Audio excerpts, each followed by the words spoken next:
Երբ 1988 թվականի դեկտեմբերի 22-ին Ֆրանսիայի հատուկ ծառայությունների օպերատիվները բացեցին Շարլ Ազնավուրի անձնական սեյֆը, նրա մահից 3 օր անց, նրանք գտան մի փաստաթուղթ, որը պետք է չգոյանար երբևէ։ 30 էջանոց ցուցակ, գրված ձեռքով, ֆրանսերեն եւ հայերեն խառը լեզվով, որտեղ թվարկված էին անուններ, ազգանուններ, պաշտոններ եւ գումարներ, որոնք այնքան մեծ էին, որ կարող էին փոխել ամբողջ կյանքեր։ Այս ցուցակի վերևում կարմիր մարկերով գրված էր մեկ բառ՝ «Որի» ռուսերեն, եւ յուրաքանչյուր էջի անկյունում կային փոքրիկ նշումներ՝ Մոսկվա, Չորնի ռինոկ, Թբիլիսի, Սկլադ նոմեր 7, Երևան, Չասնայա կվարտիրա։ Եվ այս նշումները ներկայացնում էին մի ամբողջ ցանց, որը տարածվել էր ողջ խորհրդային միության տարածքում։ Փաստաթղթի թուղթը դեղնած էր ժամանակի ընթացքում, բայց Ազնավուրի ձեռագիրը մնում էր հստակ եւ վճռական, ինչպես մարդու, որը գիտեր, որ այս բառերը պետք է վկայեն պատմության առջև, նույնիսկ եթե նա ինքը չէր կարող խոսել իր կենդանության ժամանակ։ Ովքեր էին այդ մարդիկ, որոնց անունները Ազնավուրը պահում էր 30 տարի իր ամենաանվտանգ տեղում։ Եվ ինչու այս փաստաթուղթը չի հայտնվել երբևէ պաշտոնական քննության մեջ, թեև այն պարունակում էր ապացույցներ այնպիսի հանցագործությունների մասին, որոնք կարող էին սասանել ամբողջ իշխանական համակարգը։ Եվ ամենակարևորը, ինչ էր այնքան վտանգավոր այս ցուցակում, որ Ազնավուրը երբեք չխոսեց դրա մասին հրապարակայնորեն։ Թեև ամեն հարցազրույցում նրա ձայնը դողում էր, երբ խոսում էր Սպիտակի օգնության մասին, եւ նրա աչքերում երևում էր այն ցավը, որը նա կրում էր լռության մեջ։ 1988 թվականի դեկտեմբերի 7-ը, երբ երկրաշարժից անցել էր ընդամենը 3 օր, եւ աշխարհը դեռ ցնցված էր Հայաստանի ողբերգությունից, Շարլ Ազնավուրը կանգնած էր Փարիզի Օլիմպիայի բեմում, այնտեղում, որտեղ նա երգել էր հազարավոր անգամ։ Բայց այս երեկոն տարբեր էր բոլոր մյուսներից։ Նրա դեմքը խեղված էր ցավից, որը գալիս էր ոչ թե բեմական խաղից, այլ իրական սրտի խորքերից։ Ձայնը կոտրվում էր յուրաքանչյուր նոտայի վրա, բայց նա երգում էր, որովհետև գիտեր, որ յուրաքանչյուր երգված բառ նշանակում էր փրկված կյանք, յուրաքանչյուր արցունք դահլիճում նշանակում էր դրամ, որը կարող էր դառնալ դեղամիջոց, տաք բաճկոն, տաք ճաշ մի երեխայի համար, որը այդ պահին դողում էր ցրտից Գյումրիի կամ Սպիտակի ավերակների մեջ։ Դահլիճում 12,000 մարդ լալիս էր նրա հետ միասին, եւ այդ երեկոյի համերգից հավաքված գումարը 2 միլիոն ֆրանսիական ֆրանկ դարձավ Ազնավուր for Armenia հիմնադրամի առաջին ներդրումը, սկիզբը մի ճանապարհորդության, որը պետք է փրկեր հազարավոր կյանքեր։ Բայց շատ քչերը գիտեն, որ այդ նույն երեկոյան, երբ Ազնավուրը հավաքում էր փող մեռած երեխաների ծնողների հանողների համար, եւ երգում էր այնպես, կարծես իր ձայնը կարող էր բուժել ողջ ազգի վերքերը, Երևանի եւ Մոսկվայի որոշ կաբինետներում արդեն հաշվարկում էին, թե ինչպես բաժանել այդ եկամուտը։ Եվ այդ մարդիկ չէին մտածում փրկության կամ օգնության մասին, այլ միայն իրենց սեփական հարստացման մասին։ Խորհրդային միության պետական պլանավորման կոմիտեի փակ նիստի արձանագրությունը, որը պահվում է Ռուսաստանի պետական արխիվում, ֆոնդ համար 544, պարունակում է մի նախադասություն, որը սառեցնում է արյունը եւ ցույց է տալիս, թե ինչպես էր սկսվում այս ողբերգական պատմությունը։ Рассмотреть вопрос о перераспределении части гуманитарной помощи в пользу других регионов РСФСР։ Այլ կերպ ասած, օգնությունը, որը նախատեսված էր Հայաստանի համար, պետք է վերաբաշխվեր։ Եվ այս անմեղ թվացող բառերի հետևում թաքնված էր մի ամբողջ համակարգ, որը պատրաստվում էր գողանալ մեռյալներից։ Պատկերացրեք, որ դուք ուղարկում եք ձեր վերջին խնայողությունները օգնելու համար երկրաշարժի զոհերին, եւ դուք անում եք դա ոչ թե որպես բարեգործություն, այլ որպես սրտի պարտք, որովհետև գիտեք, որ այնտեղ մարդիկ մեռնում են ցրտից, սովից, վերքերի վարակումից, եւ յուրաքանչյուր ժամ կարևոր է, յուրաքանչյուր դրամ կարող է փրկել կյանք։ Եվ հետո պատահաբար իմանում եք, որ ձեր ուղարկած տաք բաճկոնը, որը պետք է տաքացներ մի երեխայի, որը կորցրել է իր ծնողներին եւ տունը, վաճառվել է Մոսկվայի Չերյոմուշկինսկի շուկայում, 3 անգամ ավելի թանկ գնով, քան նրա իրական արժեքը, եւ այդ գումարը գնացել է մի մարդու գրպան, որը երբեք չի տեսել Սպիտակի ավերակները, եւ երբեք չի լսել այն լացը, որը բարձրանում էր այդ քաղաքից։ Ձեր ուղարկած մանկական սնունդը, որը պետք է կերակրեր սովածներին, հայտնվել է Թբիլիսիի մասնավոր պահեստում, որտեղ այն վերափաթեթավորվել է եւ վաճառվել որպես ներմուծված դեֆիցիտ։ Եվ մարդիկ, որոնք գնել են այն, չեն գիտել, որ այդ սնունդը նախատեսված էր անօթևան երեխաների համար։ Հենց սա էր կատարվում 1988-ից մինչև 1991 թվականները,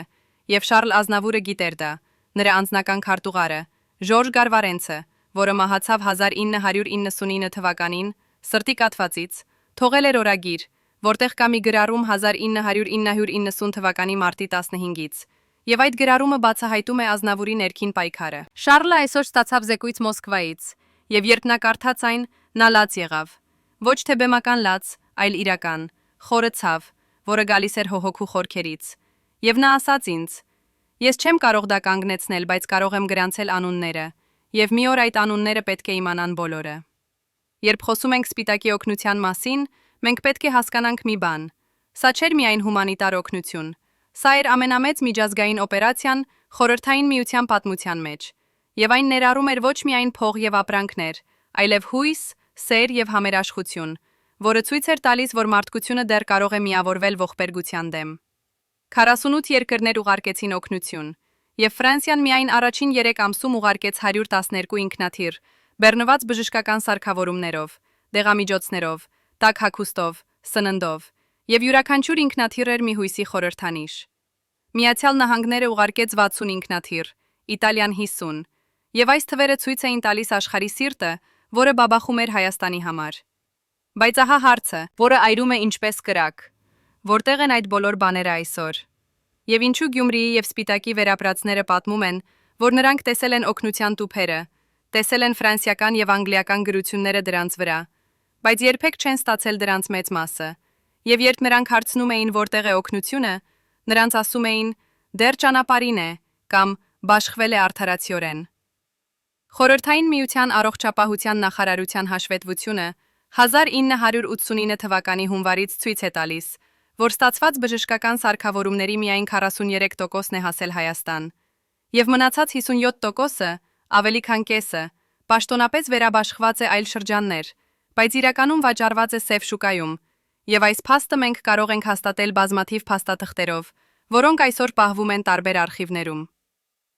Ազնավուրի հիմնադրամի առաջին տարեկան հաշվետվությունը, որը պահվում է Փարիզի ազգային արխիվում,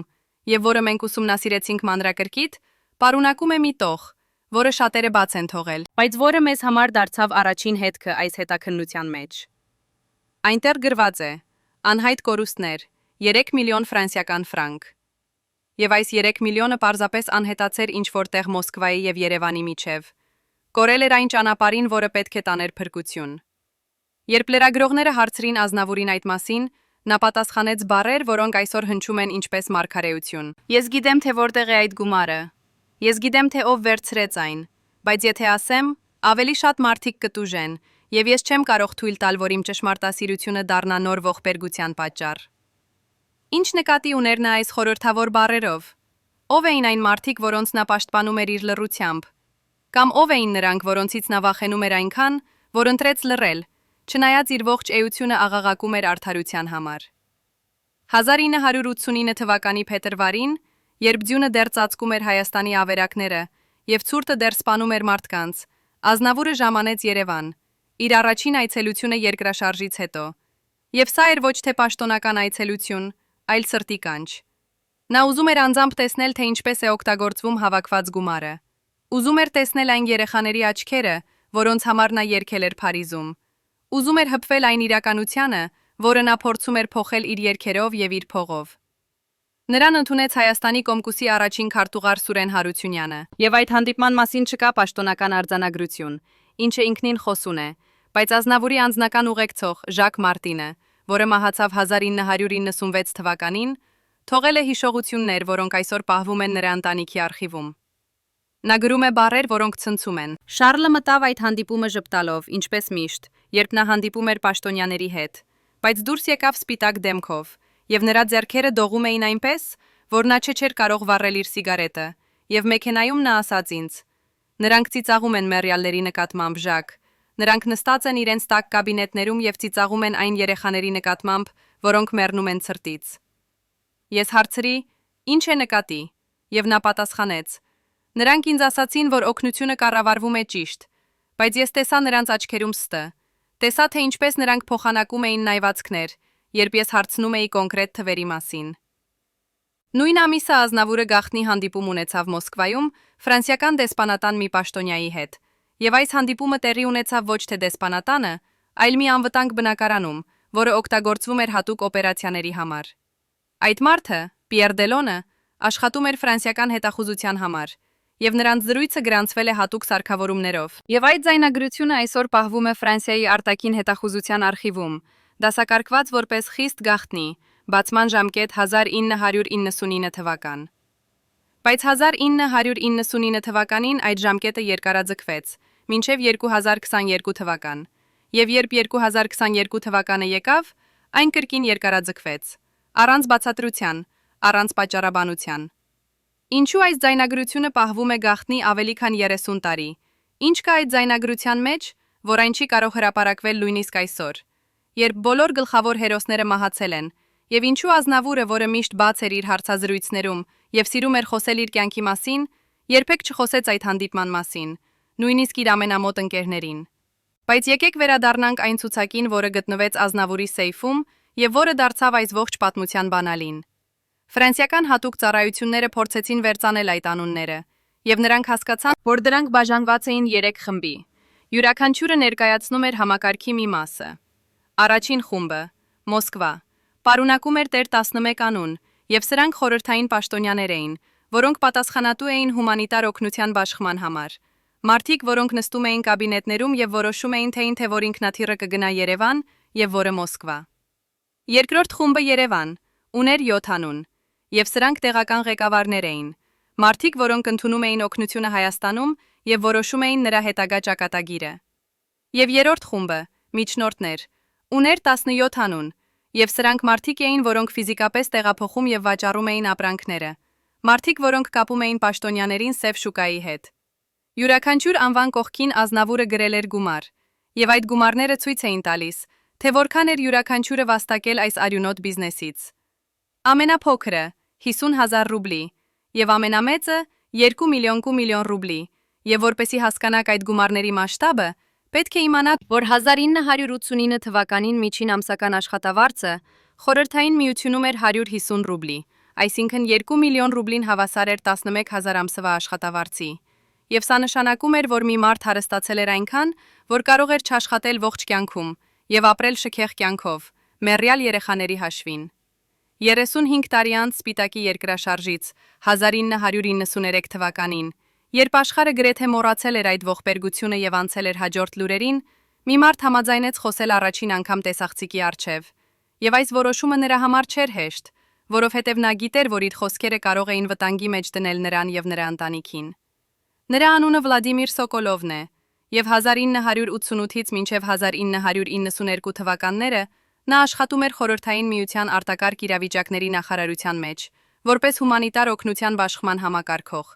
Այսինքն նա էր այն մարդը, որը որոշում էր, թե որ ինքնաթիռից որ տուփերը կգնան Հայաստան եւ որոնք այլ ուղություններ։ Եվ նրա ստորագրությունը կար հազարավոր փաստաթղթերի վրա, որոնք որոշում էին մարդկանց ճակատագիրը։ Երբ մենք հարցրինք նրան, թե ինչու է նա որոշել խոսել հիմա, 35 տարի անց, նա պատասխանեց բառեր, որոնք հնչեցին ինչպես խոստովանություն։ Ես 86 տարեկան եմ եւ ես գիտեմ, որ շուտով կմեռնեմ, եւ ես չեմ ուզում տանել այս ծանրությունը գերեզման։ Չեմ ուզում, որ իմ թոռները մի օր իմանան, որ իրենց պապը լռել է այնպիսի բանի մասին, որը պետք է բացահայտվեր տասնամյակներ առաջ։ Նրա ձեռքերը դողում էին, երբ նա սկսեց պատմել, եւ նրա ձայնը կոտրվում էր յուրաքանչյուր նախադասության վրա, բայց նա շարունակեց, որովհետև գիտեր, որ սա նրա վերջին հնարավորությունն է խոսել ճշմարտությունը։ Առաջին ինքնաթիռը Ֆրանսիայից ժամանեց դեկտեմբերի 12-ին, եւ ես հիշում եմ այդ օրը այնպես, կարծես դա եղել է 3։ Սկսեց Սոկոլովը, եւ նրա աչքերը նայում էին ինչ-որ հեռու կետի, կարծես նա տեսնում էր այդ օրը կրկին։ Ես էի օդանավակայանում, Շերեմետևոյում, եւ եղանակը սառն էր, ձյուն էր գալիս, եւ երբ ինքնաթիռը վայրեջ կատարեց, մենք բոլորս զգացինք, որ սա ոչ թե սովորական բեռնաուղարկում է, այլ ինչ-որ շատ ավելի կարևոր։ Մենք բացեցինք բեռնախցիկը եւ տեսանք 196 տուփ, լի բժշկական սարքավորումներով, դեղամիջոցներով, տաք բաճկոններով, եւ յուրաքանչյուր տուփի վրա ֆրանսերեն գրված էր «Pour l'Arménie», Հայաստանի համար, եւ այդ բառերը գրված էին մեծ տառերով, որպիսի բոլորը տեսնեն, որ սա նախատեսված է Հայաստանի համար եւ միայն Հայաստանի համար։ Բայց իմ ղեկավարը, գնդապետ Անդրեյ Կուզնեցովը, մոտեցավ ինձ եւ ասաց շատ հանգիստ, կարծես խոսում էր եղանակի մասին. «Վերցրու 50 տուփ եւ ուղարկիր Լենինգրադ»։ Եվ ես սկզբում չհասկացա, մտածեցի, որ սխալ եմ լսել, բայց նա կրկնեց եւ ես հարցրի ինչու։ Ինչու պետք է ուղարկենք Լենինգրադ այն, ինչը նախատեսված է Հայաստանի համար։ Նա նայեց ինձ այնպիսի հայացքով, որը ասում էր. «Դու շատ հարցեր ես տալիս» եւ ասաց. «Հրամաններ են վերևից, եւ դու չես հարցնում թե ինչու»։ Ես փորձեցի բողոքել, փորձեցի բացատրել, որ սա ոչ ճիշտ է, որ մարդիկ Հայաստանում սպասում են այդ օգնությանը, բայց նա ինձ ընդհատեց եւ ասաց բառեր, որոնք ես երբեք չեմ մոռանա։ Դու ուզում ես կորցնել քո աշխատանքը, կամ ավելի վատը, քո ազատությունը, որովհետև կան մարդիկ, որոնք կարող են դա անել, եւ նրանք չեն սիրում, երբ մարդիկ հարցեր են տալիս։ Ես լռեցի, որովհետև ես ուներ ընտանիք, երեխաներ, եւ ես վախենում էի, եւ այդ լռությունը դարձավ իմ անեծքը։ Սոկոլովի պատմությունը բացահայտում է մի համակարգ, որը գործում էր ամբողջ խորհրդային միությունում, եւ որը ստեղծված էր այնպես, որ ոչ ոք չկարողանար տեսնել ամբողջ պատկերը։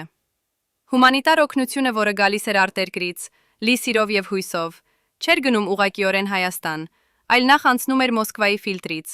եւ այդ ֆիլտրը գտնվում էր Շերեմետևո օդանավակայանում, որտեղ որոշվում էր յուրաքանչյուր տուփի ճակատագիրը։ Այնտեղ որոշվում էր թե ինչը կգնա Երևան, ինչը այլ քաղաքներ, եւ ինչը սև շուկա, եւ այդ որոշումները կայացվում էին ոչ թե հումանիտար նկատառումներից ելնելով, այլ ֆինանսական շահերից։ Կային հատուկ մարդիկ, որոնք գալիս էին օդանավակայան յուրաքանչյուր անգամ, երբ ժամանում էր միջազգային օգնություն, շարունակում է Սոկոլովը, եւ նրա ձայնը դառնում է դառը։ Նրանք գալիս էին սև մեքենաներով, հագնված էին թանկ կոստյումներով, եւ նրանք ընտրում էին ամենաթանկ ապրանքները, շվեյցարական դեղամիջոցներ, գերմանական բժշկական սարքավորումներ, իտալական տաք հագուստ, եւ նրանք գիտեին ճիշտ, թե ինչն է ամենաթանկը, կարծես նրանք ուներին ցուցակ։ Այդ ապրանքները բեռնվում էին առանձին բեռնատարներ եւ տարվում անհայտ ուղություններ, եւ մենք գիտեինք, որ դրանք կվաճառվեն, բայց չէինք կարող ոչինչ անել, որովհետեւ այդ մարդիկ ուներին ուժ, իրական ուժ, որը գալիս էր վերևից։ Բայց ով էին այդ հատուկ մարդիկ, եւ ինչպես էին նրանք կարողանում անել այս ամենը բոլորի աչքի առջև։ Սոկոլովը տատանվեց մի պահ, նայեց իր ձեռքերին, հետո բարձրացրեց գլուխը եւ ասաց անուն, որը մենք հետագայում ստուգեցինք բազմաթիվ աղբյուրներից։ Նրանցից մեկը կոչվում էր Արմեն Բագդասարյան, եւ նա ներկայացնում էր ինքն իրեն որպես Հայաստանի Կոմկուսի ներկայացուցիչ Մոսկվայում, եւ նա ուներ փաստաթղթեր, որոնք թույլ էին տալիս նրան մուտք գործել օդանավակայան եւ վերցնել այն, ինչ ուզում էր։ Բայց ես հետո իմացա, որ նա ոչ մի պաշտոնական կապ չուներ կուսակցության հետ, եւ նա պարզապես օգտագործում էր այդ անունը մուտք ստանալու օդանավակայան եւ ընտրելու լավագույն ապրանքները, եւ ոչ ոք չէր ստուգում նրա փաստաթղթերը, որովհետեւ բոլորը վախենում էին։ Արմեն Բագդասարյանը։ Սա առաջին անունն է, որը մենք կարող ենք հաստատել եւ որը հայտնվում է բազմաթիվ փաստաթղթերում։ Նա մահացավ 1996 թվականին Մոսկվայում, իր շքեղ բնակարանում Կուտուզովյան պողոտայում, այն պողոտայում, որտեղ ապրում էին միայն շատ հարուստ եւ ազդեցիկ մարդիկ։ Նրա մահվան վկայականում գրված է. «Սրտի կաթված», բայց նրա հարևանները պատմում են պատմություն, որը հարցականի տակ է դնում այդ պաշտոնական տարբերակը։ Նրանք ասում են, որ նրա մահից մի շաբաթ առաջ նրա բնակարանում եղել են անծանոթ մարդիկ, եւ նրանք խոսում էին ռուսերեն, մոսկովյան առոգանությամբ, եւ նրանց ձայները լսվում էին բարձր, կարծես նրանք վիճում էին, եւ նրանք մեկնել են գիշերվա 2 ժամին, եւ հաջորդ առավոտ Բագդասարյանը գտնվել է մեռած իր անկողնում։ Սոկոլովի վկայությունը միայն սկիզբն է այս պատմության, եւ նա մեզ տվեց եւս 2 անուն, որոնք դարձան մեր հետաքննության հաջորդ կետերը։ Առաջինը Իգոր Վոլկովը, գնդապետ, որը պատասխանատու էր բժշկական սարքավորումների բաշխման համար, եւ որը նստում էր կաբինետում եւ որոշում էր, թե որ հիվանդանոցը կստանա որ սարքավորումը։ Երկրորդը Գևորգ Սարգսյանը, Երևանի պաշտոնյա, որը համակարգում էր օգնության ընդունումը Հայաստանում եւ որը հանդիպում էր յուրաքանչյուր բեռնատարի հետ, որը գալիս էր Մոսկվայից։ Երկու անուններն էլ հայտնվում են Ազնավուրի ցուցակում, եւ Վոլկովի կողքին գրված է 150,000 ռուբլի, իսկ Սարգսյանի կողքին 200,000 ռուբլի, եւ այս գումարները ցույց են տալիս նրանց դերը համակարգում։ Սոկոլովը չգիտեր այդ գումարների մասին, բայց նա հաստատեց, որ այդ մարդիկ հարստացան շատ արագ եւ շատ ակնհայտ։ Վոլկովը 1988-ում ուներ հին Ժիգուլի, որը միշտ կոտրվում էր, եւ նա գանգատվում էր, որ չունի փող նորոգելու համար, ասում է Սոկոլովը։ 1990-ում նա արդեն վարում էր Մերսեդես, նոր, փայլուն, եւ նա հագնում էր թանկ կոստյումներ եւ ժամացույցներ, որոնք արժեին ավելի, քան իմ տարեկան աշխատավարձը։ Ես հարցրի նրան, որտեղից այդ փողը, եւ նա ծիծաղեց եւ ասաց. «Շուկան ընկեր, շուկան»։ Եվ այդ ծիծաղը լի էր ինքնավստահությամբ։ Կարծես նա գիտեր, որ ոչ ոք չի կարող նրան դիպչել։ Բայց ամենաշոկային մասը Սոկոլովի պատմության մեջ այն է, որ այս ամենը տեղի էր ունենում բոլորի աչքի առջև, եւ ոչ ոք չէր անում ոչինչ, կանգնեցնելու այն։ Մենք բոլորս գիտեինք, յուրաքանչյուր մարդ, որը աշխատում էր այդ համակարգում, ասում է նա, եւ նրա ձայնը լի է ցավով։ Մենք գիտեինք, որ օգնությունը գողանում են, գիտեինք, որ երեխաները մեռնում են, մինչդեռ նրանց համար նախատեսված դեղամիջոցները վաճառվում են շուկայում, բայց ոչ ոք չէր խոսում, որովհետև եթե խոսեիր, դու կդառնայիր հաջորդ զոհը։ Ես տեսա մի մարդու, որը փորձեց բողոքել, եւ նրա ճակատագիրը դարձավ Զգուխայիլ Լեբեդևներ,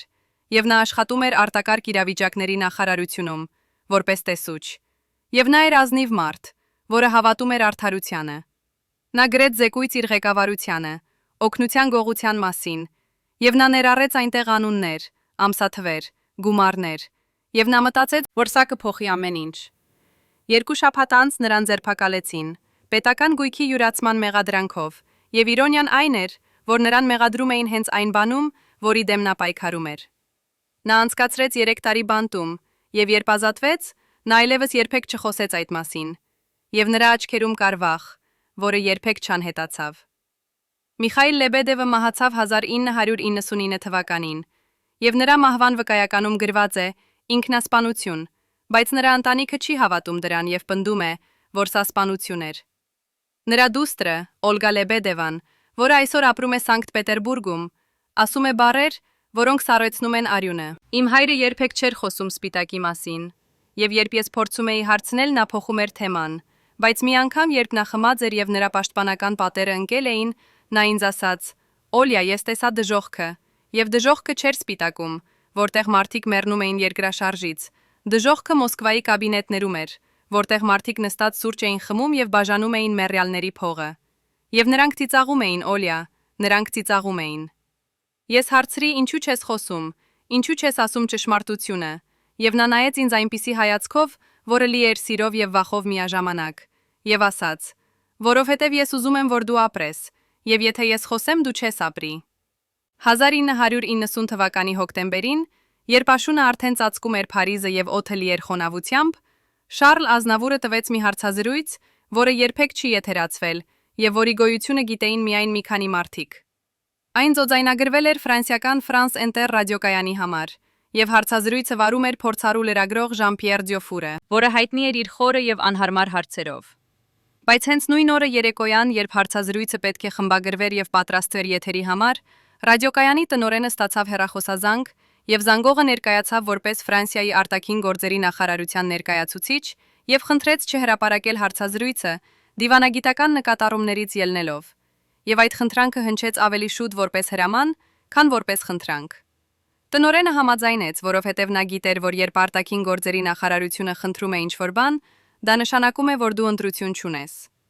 Բայց լրագրողը Ժան-Պիեր Դյոֆուրը, որը աշխատել էր 20 տարի եւ տեսել էր շատ բաներ, պահել է ձայնագրության պատճենը իր անձնական արխիվում, որովհետև նա գիտեր, որ մի օր այն կարող է դառնալ կարևոր։ Նա մահացավ 1998 թվականին քաղցկեղից, բայց նրա որդին Նիկոլա Դյոֆուրը գտավ այդ ձայնագրությունը հոր արխիվում, 5 կասետների մեջ, եւ երբ նա լսեց այն, նա հասկացավ, թե ինչու այն երբեք չի եթերացվել։ Հարցազրույցում Ազնավուրը խոսում է բաներ, որոնք նա երբեք չի ասել հրապարակայնորեն, եւ նրա ձայնը այնտեղ տարբեր է, ավելի լուրջ, ավելի դառը, ավելի մարդկային։ Երբ Դյոֆուրը հարցնում է նրան Սպիտակի օգնության մասին, Ազնավուրի ձայնը փոխվում է, եւ նա դառնում է լուրջ, գրեթե սառը, ինչպես մարդ, որը խոսում է ինչ-որ շատ ցավոտ բանի մասին։ Ես հավաքեցի 21 միլիոն ֆրանսիական ֆրանկ, եւ սա էր ամենամեծ գումարը, որը երբևէ հավաքվել է մի հումանիտար նպատակի համար Ֆրանսիայում, ասում է նա, եւ նրա ձայնում կա հպարտություն, բայց նաեւ ցավ։ Ես գիտեմ, որ այդ գումարից միայն 12 միլիոնը հասավ Հայաստան, եւ մնացած 9 միլիոնը, գրեթե կեսը, անհետացավ Մոսկվայի եւ Երևանի միջև։ Անհետացավ այնպես, կարծես երբեք չի եղել։ Ես գիտեմ անունները այն մարդկանց, ովքեր վերցրին այդ փողը։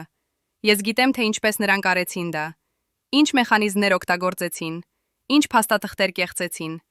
Բայց ես չեմ կարող խոսել, որովհետև եթե խոսեմ, ես կդնեմ վտանգի մեջ մարդկանց, ովքեր դեռ փորձում են օգնել Հայաստանին։ Մարդիկ, ովքեր ռիսկում են իրենց կյանքը, ապահովելու, որ գոնե մի մասը օգնության հասնի իրական զոհերին։ Դյոֆուրը հարցնում է. ովքեր են այդ մարդիկ, եւ ինչու նրանք վտանգի մեջ կլինեն, եթե Ազնավուրը խոսի։ Ազնավուրը լռում է մի պահ, եւ այդ լռությունը ձայնագրության մեջ տևում է գրեթե 10 վայրկյան, որը հնչում է ինչպես հավերժություն։ Հետո նա ասում է բառեր,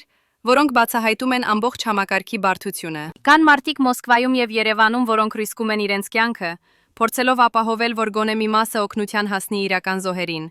եւ նրանք աշխատում են համակարգի ներսից, օգտագործում են իրենց դիրքերը, փրկելու այն, ինչ կարող են փրկել։ Եթե ես բացահայտեմ համակարգը, եթե ես ասեմ անունները, այդ մարդիկ կկորցնեն իրենց դիրքերը, եւ ապա ոչինչ չի հասնի, ամեն ինչ կգողանան, եւ մարդիկ կմեռնեն ավելի շատ։ Դյուֆուրը շարունակում է հարցնել. Նա ուզում է իմանալ արդյոք Ազնավուրը փորձել է դիմել ֆրանսիական կառավարությանը, արդյոք նա խոսել է Միտերանի հետ։ Ազնավուրը ծիծաղում է, դառնորեն, եւ այդ ծիծաղը լի է հիասթափությամբ։ Իհարկե փորձեցի, եւ ես խոսեցի Միտերանի հետ անձամբ, խոսեցի արտաքին գործերի նախարարի հետ, եւ նրանք ինձ ասացին. Շարլ, մենք հասկանում ենք քո ցավը, մենք գնահատում ենք քո ջանքերը, բայց սա քաղաքական հարց է, եւ մենք չենք կարող միջամտել խորհրդային միության ներքին գործերին, որովհետեւ դա կարող է վնասել մեր հարաբերություններին։ Քաղաքական հարց։ Մարդիկ մեռնում են, երեխաներ սովամահանում են, եւ նրանք ինձ ասում են, սա քաղաքական հարց է, եւ ես պետք է հասկանամ։ Բայց ամենաշոկայինը գալիս է հարցազրույցի վերջում, երբ Դյուֆուրը հարցնում է Ազնավուրին, արդյոք նա վախենում է իր անվտանգության համար, արդյոք նա ստացել է սպառնալիքներ։ Ազնավուրը լռում է երկար, եւ այդ լռությունը տարբեր է նախորդից, այն ավելի ծանր է, ավելի լի վախով։ Հետո նա ասում է բառեր, որոնք փոխում են ամբողջ պատմությունը։ Ես ստացել եմ 3 նամակ, եւ դրանք եկել են տարբեր ժամանակներում, բայց բոլորն էլ ունեին նույն հաղորդագրությունը։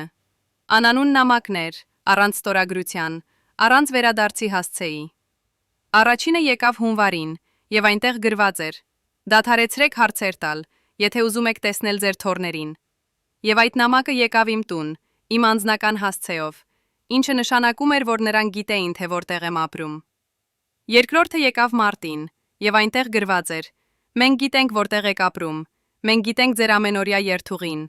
մենք գիտենք, թե երբ եք տանում ձեր թոռներին դպրոց։ Եվ այս մանրամասնությունները ցույց էին տալիս, որ նրանք իսկապես հետևում էին ինձ։ Երրորդը եկավ մայիսին, եւ այնտեղ միայն մի նախադասություն կար. Վերջին զգուշացումը, եւ ես հասկացա, որ հաջորդ անգամ դա չի լինի նամակ։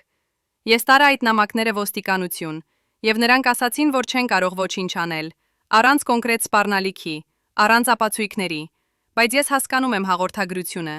եւ ես պետք է լռեմ։ Եվ ես լռում եմ, որովհետև ես սիրում եմ իմ ընտանիքին ավելի, քան ճշմարտությունը։ Այս ձայնագրությունը փոխում է ամեն ինչ, որ մենք մտածում էինք Ազնավուրի լռության մասին։ Այն ցույց է տալիս, որ նրա լռությունը չէր միայն դիվանագիտական ընտրություն կամ քաղաքական հաշվարկ, այլ նաև ինքնապաշտպանություն եւ ընտանիքի պաշտպանություն։ Նա սպառնալիքներ էր ստանում, նրան ասում էին լռել, եւ նա լռեց, բայց նա նաև թողեց հետքեր, այդ ցուցակը իր սեյֆում, այդ փաստաթղթերը իր արխիվում, այդ զրույցները իր մտերիմների հետ։ Նա գիտեր, որ մի օր ճշմարտությունը կբացահայտվի, եւ նա ուզում էր, որ երբ այդ օրը գա, լինեն ապացույցներ։ Բայց ովքեր էին այն մարդիկ, որոնք սպառնում էին Ազնավուրին, ամենահայտնի հային աշխարհում, մարդուն, որը ուներ կապեր ֆրանսիական կառավարության հետ։ Ովքեր էին այնքան հզոր, որ կարող էին ստիպել լռել նրան, եւ ինչու ֆրանսիական կառավարությունը չարեց ոչինչ, պաշտպանելու իր քաղաքացուն, չնայած նրա համբավին եւ ազդեցությանը։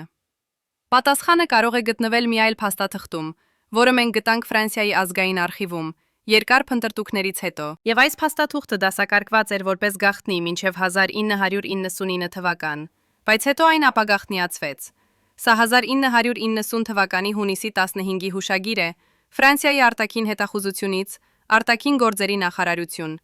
եւ հուշագրի վերնագիրը Հայաստանի հումանիտար օգնություն, հնարավոր ռիսկեր եւ դիվանագիտական հետևանքներ։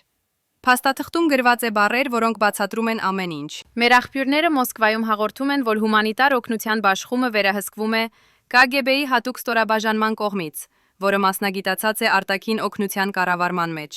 Այս ստորաբաժանումը կապված է նաև կազմակերպված հանցավորության հետ, եւ այն ունի կապեր բարձրագույն մակարդակներում։ Ցանկացած փորձ բացահայտել այս ցանցը կարող է հանգեցնել լուրջ դիվանագիտական ինցիդենտի եւ վնասել Ֆրանս խորհրդային հարաբերություններին։ Խորհուրդ է տրվում չմիջամտել եւ թույլ տալ, որ իրավիճակը լուծվի ներքին ուղիներով։ KGB-ի հատուկ ստորաբաժանում կազմակերպված հանցավորություն, կապեր բարձրագույն մակարդակներում։ Սրանք չէին պարզապես կոռումպացված պաշտոնյաներ, որոնք գողանում էին մի քանի տուփ։ Սրանք էին մարդիկ, որոնք ուներին իրական ուժ, մարդիկ, որոնք կարող էին սպառնալ Ազնավուրին եւ խուսափել պատասխանատվությունից, մարդիկ, որոնց մասին նույնիսկ ֆրանսիական կառավարությունը վախենում էր խոսել։ Բայց ով էր այդ ցանցի գլուխը։ Ով էր այն մարդը, որի անունը Ազնավուրը շրջապատել էր կարմիր շրջանագծով իր ցուցակում։ Մենք սկսեցինք փնտրել, եւ մենք գտանք մի անուն, որը հայտնվում է բոլոր փաստաթղթերում, բայց երբեք ուղղակիորեն,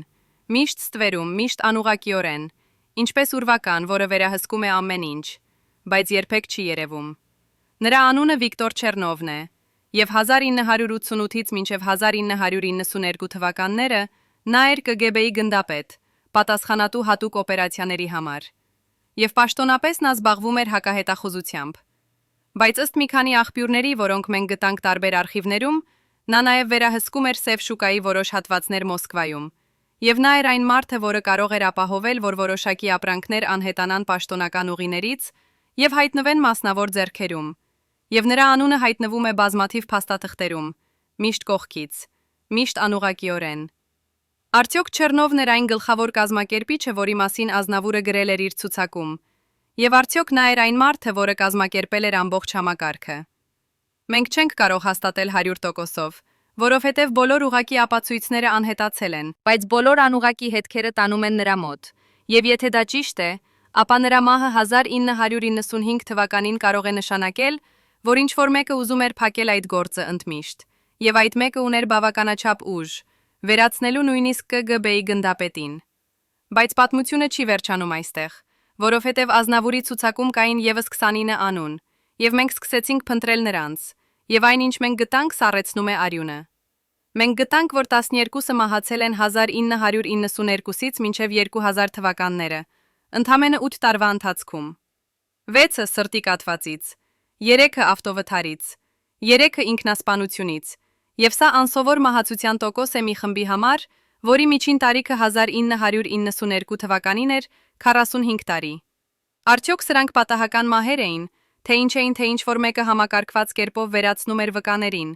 եւ եթե այդպես է, ապա ով էր այդ անում, եւ ինչու, եւ ինչից էին այդ մարդիկ վախենում այնքան, որ որոշեցին վերացնել բոլոր հետքերը։ Երբ մարդ տեսնում է իր կյանքի վերջին րոպեները մոտենալիս, երբ նա գիտի, որ շուտով ամեն ինչ կավարտվի, նա սկսում է խոսել այնպիսի բաների մասին, որոնց մասին լռել է ամբողջ կյանքը, եւ այդ խոստովանությունները դառնում են ավելի արժեքավոր, քան ցանկացած պաշտոնական փաստաթուղթ, որովհետև դրանք գալիս են սրտից, առանց վախի, առանց հաշվարկի։ 1998 թվականի մարտին, երբ գարունը դեռ չէր եկել Մոսկվա, եւ ձյունը դեռ ծածկում էր փողոցները, մի տարեցկին պարկած էր հիվանդանոցային անկողնում, Բոտկինի հիվանդանոցում, եւ նրա անունը Մարինա Սոկոլովան էր, եւ նա աշխատել էր 1988-ից մինչև 1990 թվականները Խորհրդային Միության առողջապահության նախարարությունում, որպես բժշկական սարքավորումների բաշխման համակարգող, այսինքն նա էր այն մարդը, որը որոշում էր, թե որ հիվանդանոցը կստանա որ սարքավորումը, եւ նրա ստորագրությունը կար հազարավոր փաստաթղթերի վրա, որոնք որոշում էին, թե ով կապրի եւ ով կմեռնի։ Նրա դուստրը Իրինա Սոկոլովան, որը այսօր ապրում է Մոսկվայում եւ աշխատում է որպես բժիշկ, պատմեց մեզ պատմություն, որը փոխում է ամեն ինչ, որ մենք մտածում էինք այս համակարգի մասին։ Նա ասաց, որ իր մայրը երբեք չխոսեց իր աշխատանքի մասին, երբեք չբերեց տուն փաստաթղթեր, երբեք չպատմեց, թե ինչ էր տեղի ունենում կաբինետներում, բայց նրա վերջին օրերին, երբ նա գիտեր, որ մահանում է, երբ քաղցկեղը արդեն ուտել էր նրա մարմինը եւ նրան թողել էր միայն մի քանի շաբաթ, նա կանչեց իր դստերը եւ սկսեց խոսել։ Եվ այն, ինչ նա ասաց, սառեցրեց Իրինայի արյունը։ Մարինա Սոկոլովան պատմեց իր դստերը, որ 1988 թվականի դեկտեմբերի 15-ին, երբ երկրաշարժից անցել էր ընդամենը 7 օր, եւ աշխարհը դեռ ուղարկում էր օգնություն Հայաստան, նրան կանչեցին նախարարության գլխավոր քարտուղարի կաբինետ, անսպասելի հանդիպման, եւ այնտեղ նրան ասացին մի բան, որը փոխեց նրա ողջ կյանքը։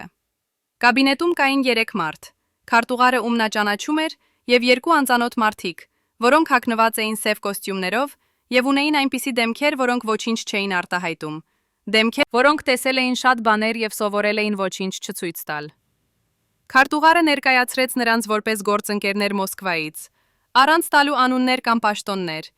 եւ հետո նա ասաց Մարինային բառեր, որոնք հնչեցին ինչպես հրաման, ոչ թե խնդրանք։ Մարինա Վլադիմիրովնա, դուք պատասխանատու եք բժշկական սարքավորումների բաշխման համար, Եվ մենք ունենք հատուկ հանձնարարություն ձեզ համար։ Երբ ստանաք միջազգային օգնություն, դուք կընտրեք լավագույն սարքավորումները, ամենաթանկերը, ամենանորերը, եւ դուք կկազմեք առանձին ցուցակ այդ սարքավորումների համար։ Այդ ցուցակը կտաք մեզ, եւ մենք կորոշենք դրանց հետագա ճակատագիրը։ Սա պետական անվտանգության հարց է, եւ դուք չեք հարցնի ավելին։ Մարինան ասաց, որ նա փորձեց բողոքել, փորձեց բացատրել, որ այդ սարքավորումները նախատեսված են Հայաստանի համար, որ մարդիկ այնտեղ մեռնում են եւ ունեն անհրաժեշտություն յուրաքանչյուր սարքավորման։ Բայց մեկը այն երկու անծանոթ մարդկանցից, ավելի բարակը, ավելի սառը նայվածքով, մոտեցավ նրան եւ ասաց բառեր, որոնք Մարինան հիշում էր մինչև իր վերջին օրը։ Մարինա Վլադիմիրովնա, դուք ունեք դուստր 16 տարեկան, որը սովորում է բժշկական ինստիտուտում, եւ դուք ունեք ամուսին, որը աշխատում է գիտական ինստիտուտում։ Շատ լավ ընտանիք, շատ լավ ապագա։ Կլինի ափսոս, եթե ինչ-որ բան պատահի այդ ապագային, եթե ձեր դուստրը հանկարծ հեռացվի ինստիտուտից կամ ձեր ամուսինը կորցնի իր աշխատանքը։ Մենք չենք ուզում, որ դա տեղի ունենա, բայց դա կախված է ձեզանից, ձեր համագործակցությունից։ Սա չէր պարզապես սպառնալիք, սա էր հստակ հաղորդագրություն, համաձայնվիր կամ կորցրու ամեն ինչ։ Եվ Մարինան, ինչպես շատ ուրիշներ այդ ժամանակ, ընտրեց իր ընտանիքը, ընտրեց լռությունը, եւ այդ ընտրությունը հետապնդեց նրան մինչև վերջ։ Իրինան պատմեց, որ երբ նրա մայրը պատմում էր այս ամենը, նա լալիս էր, եւ սրանք չէին սովորական արցունքներ, այլ խորը սրտառուչ լաց, որը գալիս էր տասնամյակների ճնշված մեղքից եւ ցավից։ Նա ասաց իր դստերը. «Իրա, ես հաշվեցի մի անգամ, թե քանի սարքավորում ես ընտրել այդ մարդկանց համար։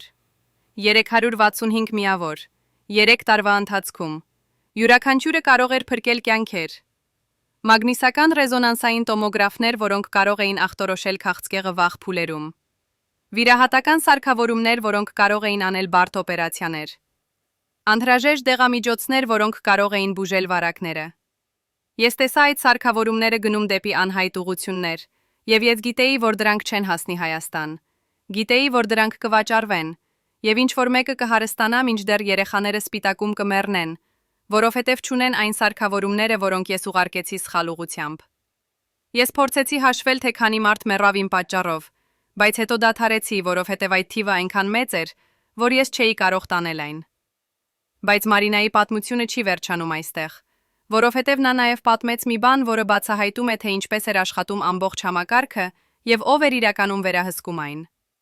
Նա ասաց, որ յուրաքանչյուր ամիս նա պետք է ներկայացներ զեկույց այն երկու մարդկանց, ովքեր եկել էին նրա կաբինետ, եւ այդ զեկույցը պարունակում էր ցուցակ բոլոր ընտրված սարքավորումների, դրանց արժեքը եւ առաջարկվող ուղղությունը, որը միշտ էր ինչ-որ այլ տեղ, ոչ թե Հայաստան։ Այդ երկու մարդիկ ստուգում էին զեկույցը, հաստատում էին կամ փոխում էին որոշ կետերը, եւ հետո տալիս էին նրան ստորագրության համար, եւ նրա ստորագրությունը դարձնում էր ամեն ինչ օրինական, դարձնում էր գողությունը պաշտոնական փաստաթուղթ։ Բայց մի անգամ 1990 թվականի փետրվարին, երբ նա ներկայացրեց իր ամսական զեկույցը, նա տեսավ մի բան, որը փոխեց ամեն ինչ։ Զեկույցի վերջում, որտեղ սովորաբար լինում էր միայն նրա ստորագրությունը եւ այդ երկու մարդկանց դրոշմակնիկը, այս անգամ կար երրորդ ստորագրություն, գրված կարմիր մրեկով, եւ այդ ստորագրության տակ գրված էր անուն, որը Մարինան ճանաչեց անմիջապես, թեև նա երբեք չէր հանդիպել այդ մարդուն անձամբ։ Անունը Վիկտոր Չեռնով էր, եւ Մարինան գիտեր այդ անունը, որովհետեւ Չեռնովը հայտնի էր որպես KGB-ի բարձրաստիճան պաշտոնյա, մարդ, որի մասին շշուկներ կային, բայց ոչ ոք չէր խոսում բարձր ձայնով։ Երբ Մարինան տեսավ այդ ստորագրությունը, նա հասկացավ, որ այս համակարգը ավելի մեծ էր, քան նա մտածում էր, որ այն չէր պարզապես մի քանի կոռումպացված պաշտոնյաների աշխատանք, այլ կազմակերպված ցանց, որը ուներ պաշտպանություն ամենաբարձր մակարդակներում, եւ եթե KGB-ի գնդապետը անձամբ ստորագրում էր այդ փաստաթղթերը, դա նշանակում էր, որ ամբողջ օպերացիան ուներ պետական պաշտպանություն։ Նա փորձեց հարցնել այն երկու մարդկանցից մեկին. ով է այդ Չեռնովը եւ ինչու է նա ստորագրում փաստաթղթերը, բայց նրան ասացին միայն. դա ձեր գործը չէ, Մարինա Վլադիմիրովնա, դուք պարզապես անեք ձեր աշխատանքը եւ մի հարցրեք ավելորդ հարցեր։ Բայց Մարինան չկարողացավ դադարեցնել մտածելը այդ մասին, եւ նա սկսեց նկատել ուրիշ բաներ, որոնք նախկինում բաց էր թողել։ Նա նկատեց, որ այն սարքավորումները, որոնք նա ընտրում էր հատուկ ուղղությունների համար, միշտ էին ամենաթանկերը, միշտ էին արտադրված Արևմուտքում, Գերմանիայում, Շվեյցարիայում, Ամերիկայում, եւ երբեք չէին խորհրդային արտադրության, որովհետեւ արևմտյան սարքավորումները կարող էին վաճառվել սև շուկայում 3 կամ 4 անգամ ավելի թանկ, քան դրանց իրական արժեքը։ Իրինան պատմեց նաև, որ նրա մայրը իր վերջին օրերին տվեց նրան մի փոքրիկ տտեր, հին, մաշված, որի էջերը դեղնած էին ժամանակի ընթացքում, եւ այդ տետրում Մարինան գրել էր ամեն ինչ, յուրաքանչյուր սարքավորում, որը նա ընտրել էր, յուրաքանչյուր ամսաթիվ, յուրաքանչյուր ուղղություն, եւ նա պահել էր այդ տետրը 30 տարի, թաքցնելով այն իր տան ամենաանվտանգ տեղում, որովհետև նա գիտեր, որ մի օր այն կարող է դառնալ ապացույց։ Երբ նա տվեց այդ տետրը իր դստերը, նա ասաց. «Իրա ես չեմ կարող տանել սա գերեզման։ Ես ուզում եմ, որ աշխարհը իմանա ճշմարտությունը։ Ես ուզում եմ, որ այն մարդիկ, ովքեր ստիպեցին ինձ անել սա, պատասխան տան։ Բայց ես չեմ կարող անել դա ինքս, որովհետև ես վախենում եմ։ Վախենում եմ քեզ համար, քո ընտանիքի համար։ Բայց երբ ես մեռնեմ, երբ նրանք այլևս չեն կարող վնասել ինձ, ապա դու կարող ես խոսել, դու կարող ես ցույց տալ այս տետրը եւ թող աշխարհը դատի»։ Մարինան մահացավ 2 շաբաթ անց այդ զրույցից, եւ Իրինան պահեց տետրը եւս 5 տարի, վախենալով, որ եթե խոսի, ինչ-որ բան կարող է պատահել նրա ընտանիքին։ Բայց 1993 թվականին, երբ Խորհրդային Միությունը արդեն փլուզվել էր եւ հին համակարգը փլուզվել էր, երբ այն մարդիկ, ովքեր սպառնում էին նրա մորը, արդեն մեծ մասամբ մահացել էին կամ կորցրել էին իրենց ուժը, Իրինան որոշեց խոսել, եւ նա ցույց տվեց մեզ այդ տետրը։ Տետրը պարունակում է 365 գրառում, յուրաքանչյուրը նկարագրում է մի սարքավորում, որը վերաուղղորդվել է, եւ յուրաքանչյուր գրառման կողքին Մարինան գրել է նաև գնահատական արժեքը, ռուբլիներով եւ դոլարներով, եւ երբ մենք գումարեցինք այդ բոլոր գումարները, մենք ստացանք թիվ, որը սառեցնում է արյունը, 11,600,000 դոլար։ Սա միայն բժշկական սարքավորումներն էին, միայն այն մասը, որը անցնում էր Մարինայի ձեռքերով, միայն 3 տարվա ընթացքում։ Եթե ավելացնենք դեղամիջոցները, տաք հագուստը, սննդամթերքը, շինարարական նյութերը եւ բոլոր այն ուրիշ բաները, որոնք ուղարկվել են Հայաստան, բայց անհետացել են ճանապարհին, ապա ընդհանուր գումարը կարող է լինել տասնապատիկ ավելի մեծ։ Եվ սա նշանակում է, որ մենք խոսում ենք 100 միլիոն դոլարից ավելի, գողացված մեռյալ երեխաների հաշվին։ Բայց ով վերցրեց այդ փողը։ Որտեղ է այն այսօր։ Եվ արդյոք այն մարդիկ, ովքեր հարստացան այս արյունոտ բիզնեսից, երբևէ պատասխան են տվել իրենց արարքների համար։ Երբ խոսում ենք սպիտակի օգնության գողության մասին, մենք պետք է հասկանանք, որ սա չէր միայն ֆինանսական հանցագործություն, սա էր նաև մարդկային ողբերգություն, որովհետև յուրաքանչյուր գողացված տուփ, յուրաքանչյուր անհետացած սարքավորում նշանակում էր կորցրած կյանք, նշանակում էր երեխա, որը մեռավ, որովհետև չստացավ անհրաժեշտ դեղամիջոցը, նշանակում էր մարդ, որը մնաց հաշմանդամ, որովհետև չկար անհրաժեշտ վիրահատական սարքավորումը։ 1998 թվականին Հայաստանի առողջապահության նախարարությունը հրապարակեց զեկույց, որտեղ նշված էր, որ երկրաշարժից հետո առաջին 3 տարիներին մահացել է 3500 մարդ, ոչ թե ուղղակիորեն երկրաշարժից, այլ դրա հետևանքներից, վարակներից, բարդություններից, բուժման բացակայությունից։ Զեկույցը նշում է, որ զգալի մասը այդ մահերից կարող էր կանխվել, եթե լիներ բավարար բժշկական սարքավորում եւ դեղամիջոցներ։ Բայց զեկույցը չի բացատրում, թե ինչու չկար բավարար սարքավորում, երբ աշխարհը ուղարկել էր այնքան շատ օգնություն։ Հիմա մենք գիտենք պատասխանը, որովհետև այդ սարքավորումները եւ դեղամիջոցները գողողացվել էին, վաճառվել էին, եւ փողը գնացել էր մարդկանց գրպան, ովքեր երբեք չեն տեսել սպիտակի ավերակները եւ երբեք չեն լսել այն լացը, որը բարձրանում էր այդ քաղաքից։ Բայց եկեք խոսենք կոնկրետ թվերի մասին, որովհետև թվերը չեն կարող ստել, եւ թվերը ցույց են տալիս ողբերգության իրական մասշտաբը։ Ըստ միջազգային Կարմիր խաչի հաշվետվության, որը հրապարակվել է 1990 թվականին, Հայաստան ուղարկվել է ընդհանուր 112 միլիոն դոլարի արժողությամբ հումանիտար օգնություն։ Առաջին 2 տարիների ընթացքում սա ներառում էր բժշկական սարքավորումներ, դեղամիջոցներ, սնունդ, տաք հագուստ, շինարարական նյութեր եւ այլն։ Բայց Հայաստանի կառավարության պաշտոնական հաշվետվությունը,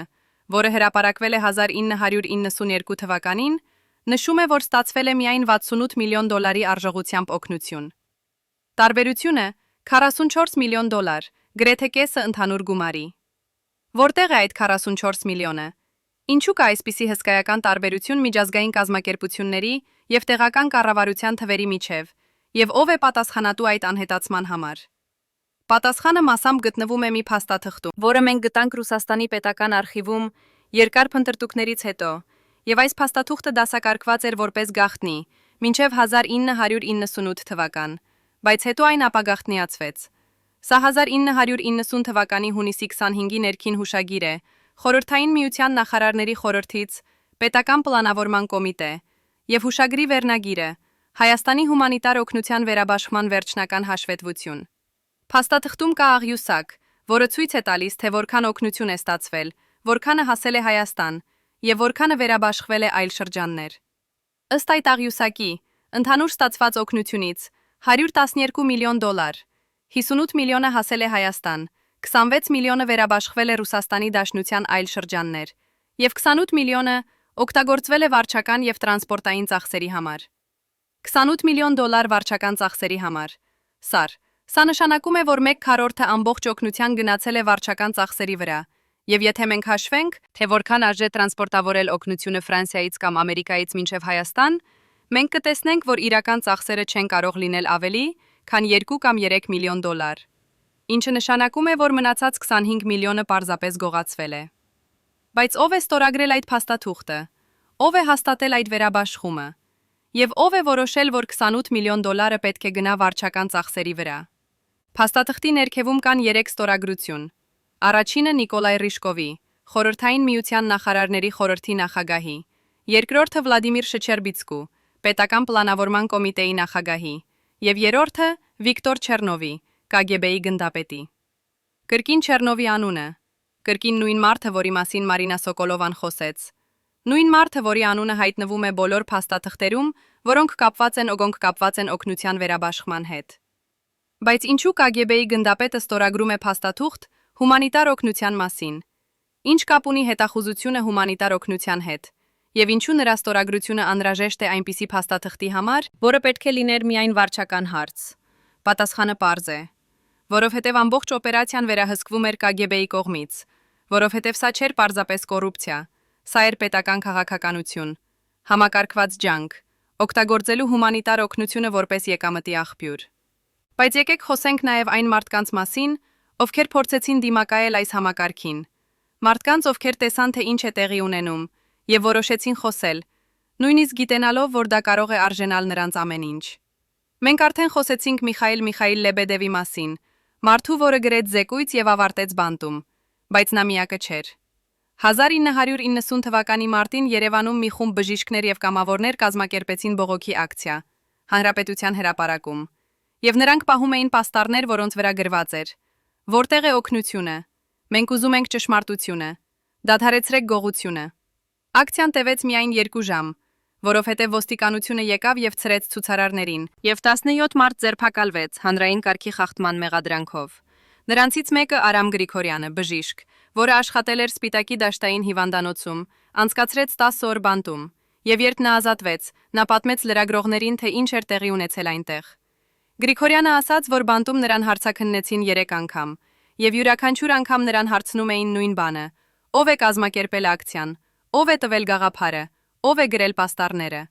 Նա ասաց, որ սա եղել է ինքնաբուխ որոշում, որ նրանք բժիշկները եւ կամավորները պարզապես հավաքվել էին եւ որոշել էին բողոքել, որովհետեւ տեսել էին, թե ինչ է տեղի ունենում, եւ չէին կարող ավելի լռել։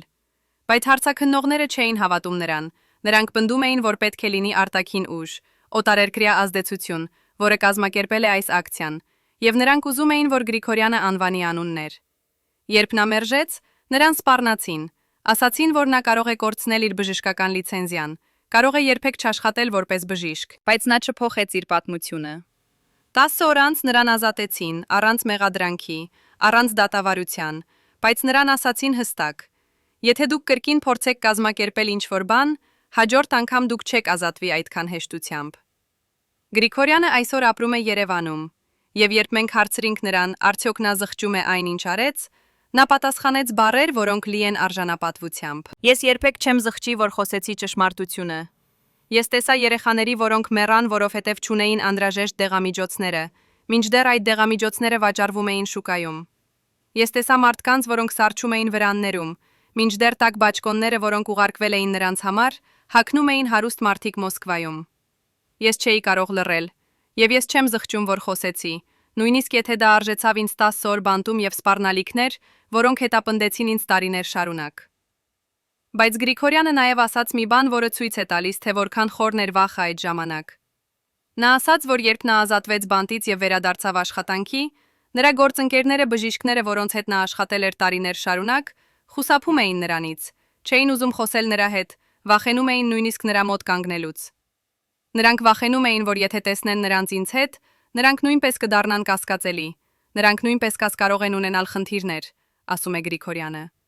Եվ ես հասկանում եմ նրանց, ես չեմ մեղադրում նրանց, որովհետև յուրաքանչյուրն ուներ ընտանիք, երեխաներ, եւ նրանք վախենում էին կորցնել ամեն ինչ։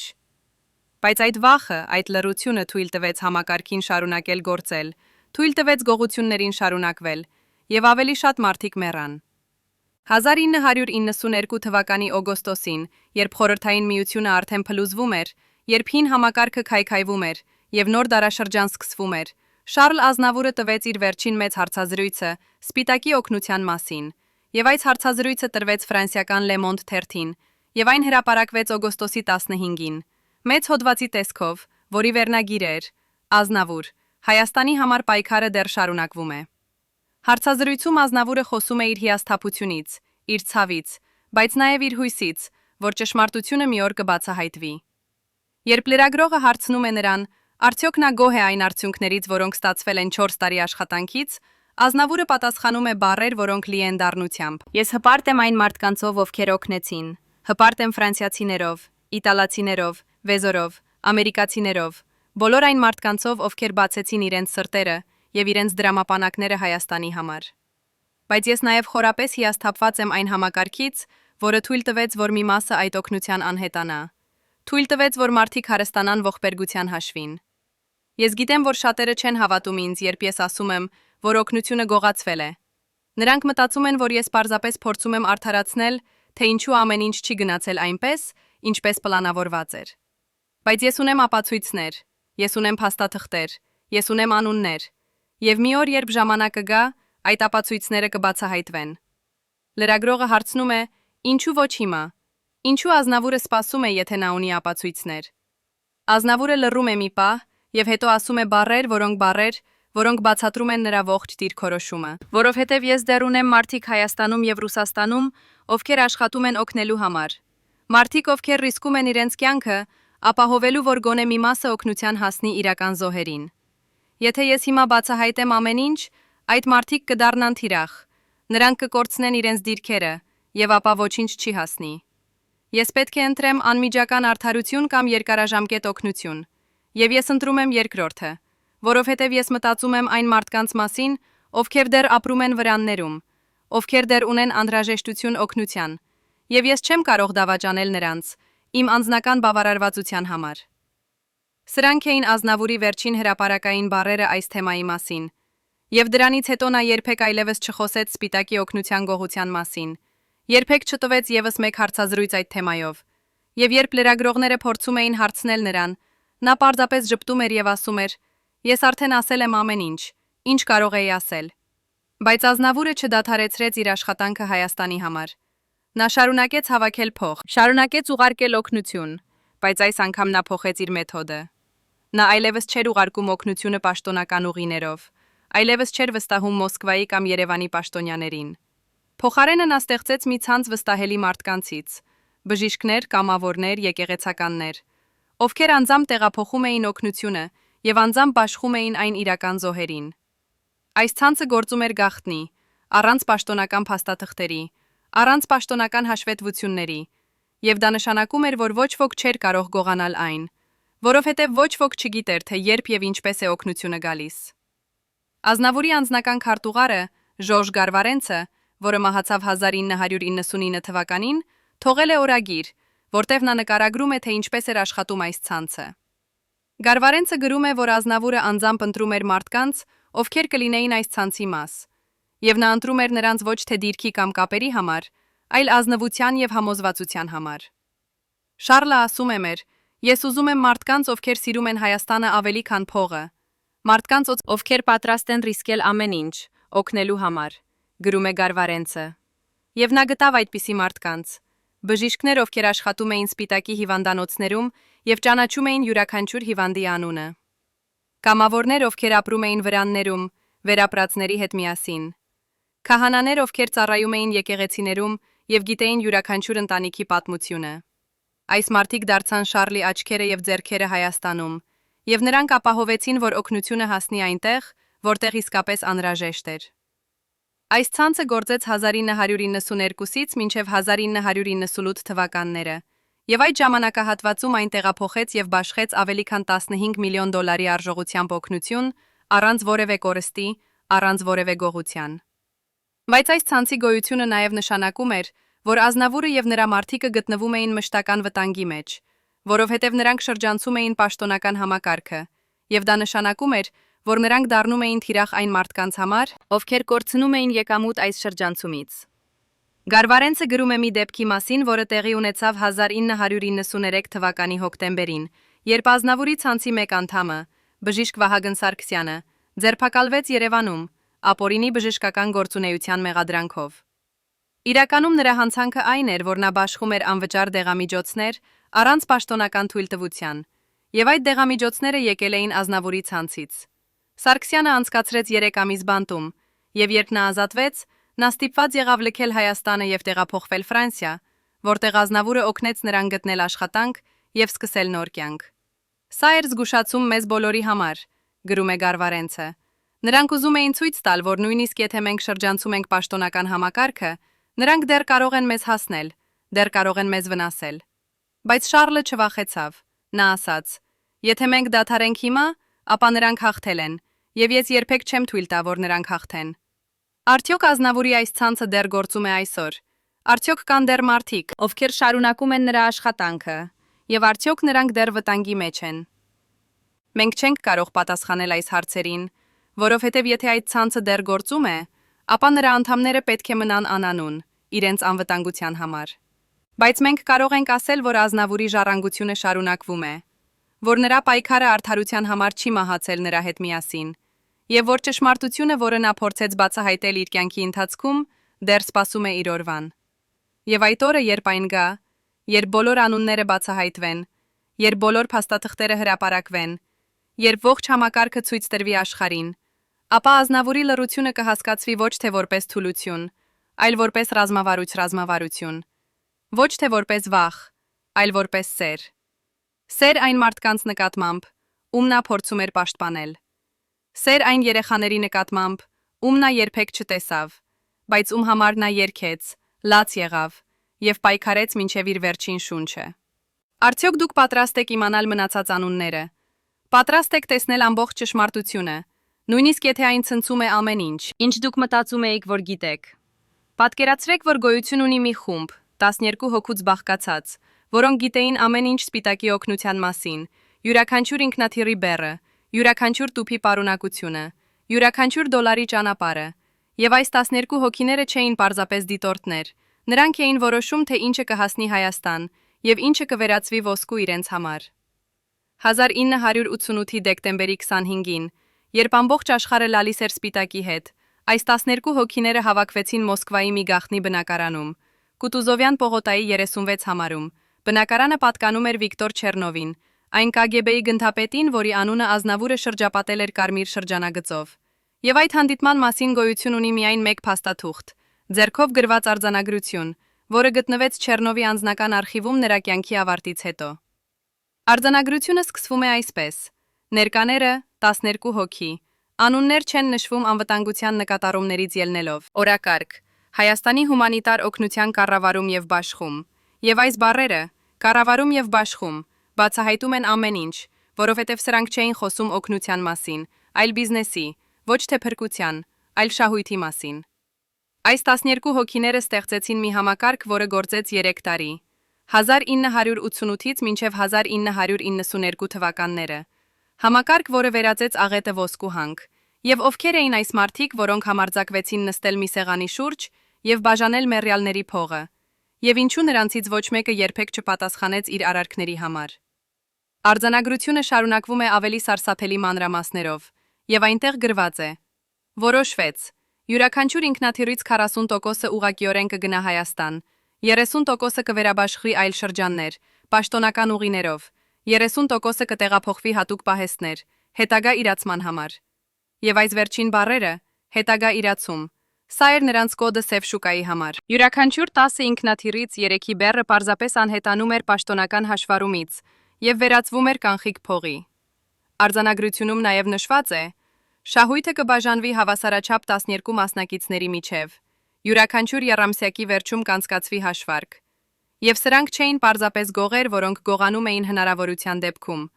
Սրանք էին բիզնեսմեններ, որոնք ունեին հաշվապահություն, վարում էին գրքեր եւ կառուցել էին կորպորացիա, մեռյալների ոսկորների վրա։ Բայց ամենաշոկայինը գալիս է արձանագրության վերջում, որտեղ կա մի պարբերություն, վերնագրված անվտանգության միջոցներ։ Եվ այս բաժնում թվարկված են քայլեր, որոնք պետք է ձեռնարկվեին պաշտպանելու համակարգը բացահայտումից։ Առաջին կետը. ցանկացած անձ, որը փորձի բացահայտել օպերացիան, անմիջապես կհեռացվի իր պաշտոնից եւ կկալանավորվի կեղծ մեղադրանքներով։ Եվ սա բացատրում է, թե ինչու Դավիթ Հովանիսյանը եւ տասնյակ այլ մարդիկ հայտնվեցին բանտում։ Երկրորդ կետը. արտասահմանյան կազմակերպությունների ներկայացուցիչները, ովքեր ցուցաբերեն չափազանց մեծ հետաքրքրություն բաշխման գործընթացի նկատմամբ, կստանան դիվանագիտական ճնշում իրենց կառավարությունների միջոցով։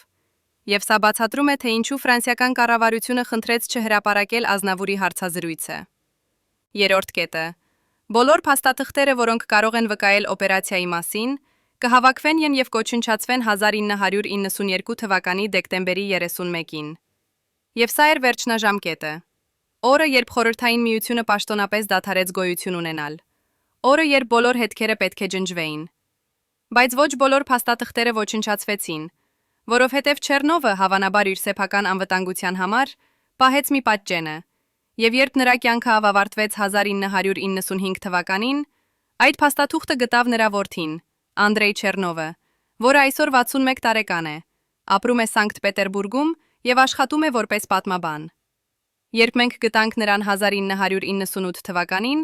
նա առաջին անգամ համաձայնեց խոսել իր հոր մասին, եւ նա ասաց.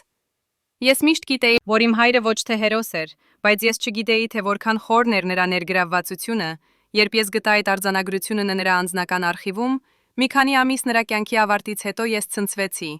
Ես կարդացի այն 10 անգամ չհավատալով իմ աչքերին։ Իմ հայրը, մարդը, որը ինձ սովորեցրեց պատվի եւ պարտականության մասին, եղել էր մի համակարգի գլուխը, որը գողացել էր երկրաշարժի զոհերից։ Անդրեյը մեզ ցույց տվեց նաեւ այլ փաստաթղթեր, որոնք նա գտել էր իր հոր արխիվում, հաշվապահական մատյաններ, որտեղ մանրամասն գրանցված էին յուրաքանչյուր գործարքի մանրամասները, ամսական զեկույցներ, որոնք ցույց էին տալիս, թե որքան շահույթ էր ստացվում յուրաքանչյուր եռամսյակում, եւ ամենակարևորը, մի ցուցակ, որը պարունակում էր 12 անուն, որոնք համապատասխանում էին Ազնավուրի ցուցակին։ Երբ Անդրեյը տեսավ այս անունները, նա հասկացավ, որ սա ավելի մեծ էր, քան նա կարող էր պատկերացնել, որովհետև այստեղ էին KGB-ի գնդապետներ, Կոմկուսի բարձրաստիճան պաշտոնյաներ, առողջապահության նախարարության ղեկավարներ, նույնիսկ մի գեներալ խորհրդային բանակից, եւ սրանք չէին փոքրիկ կոռումպացված պաշտոնյաներ, սրանք էին մարդիկ, որոնք վերահսկում էին ամբողջ համակարգը։ Անդրեյը որոշեց չտալ այդ փաստաթղթերը ոստիկանությանը կամ կառավարությանը, եւ նա բացատրեց. Ես գիտեի, որ եթե անեմ դա, փաստաթղթերը կանհետանան,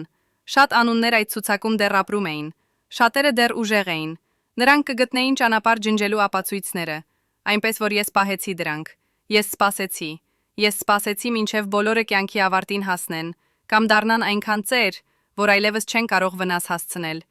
եւ հիմա, երբ գրեթե բոլորը գնացել են, ես պատրաստ եմ խոսել։ Բայց ինչու հիմա, ինչու 30 տարի անց, եւ Անդրեյը լռում է մի պահ, հետո ասում է,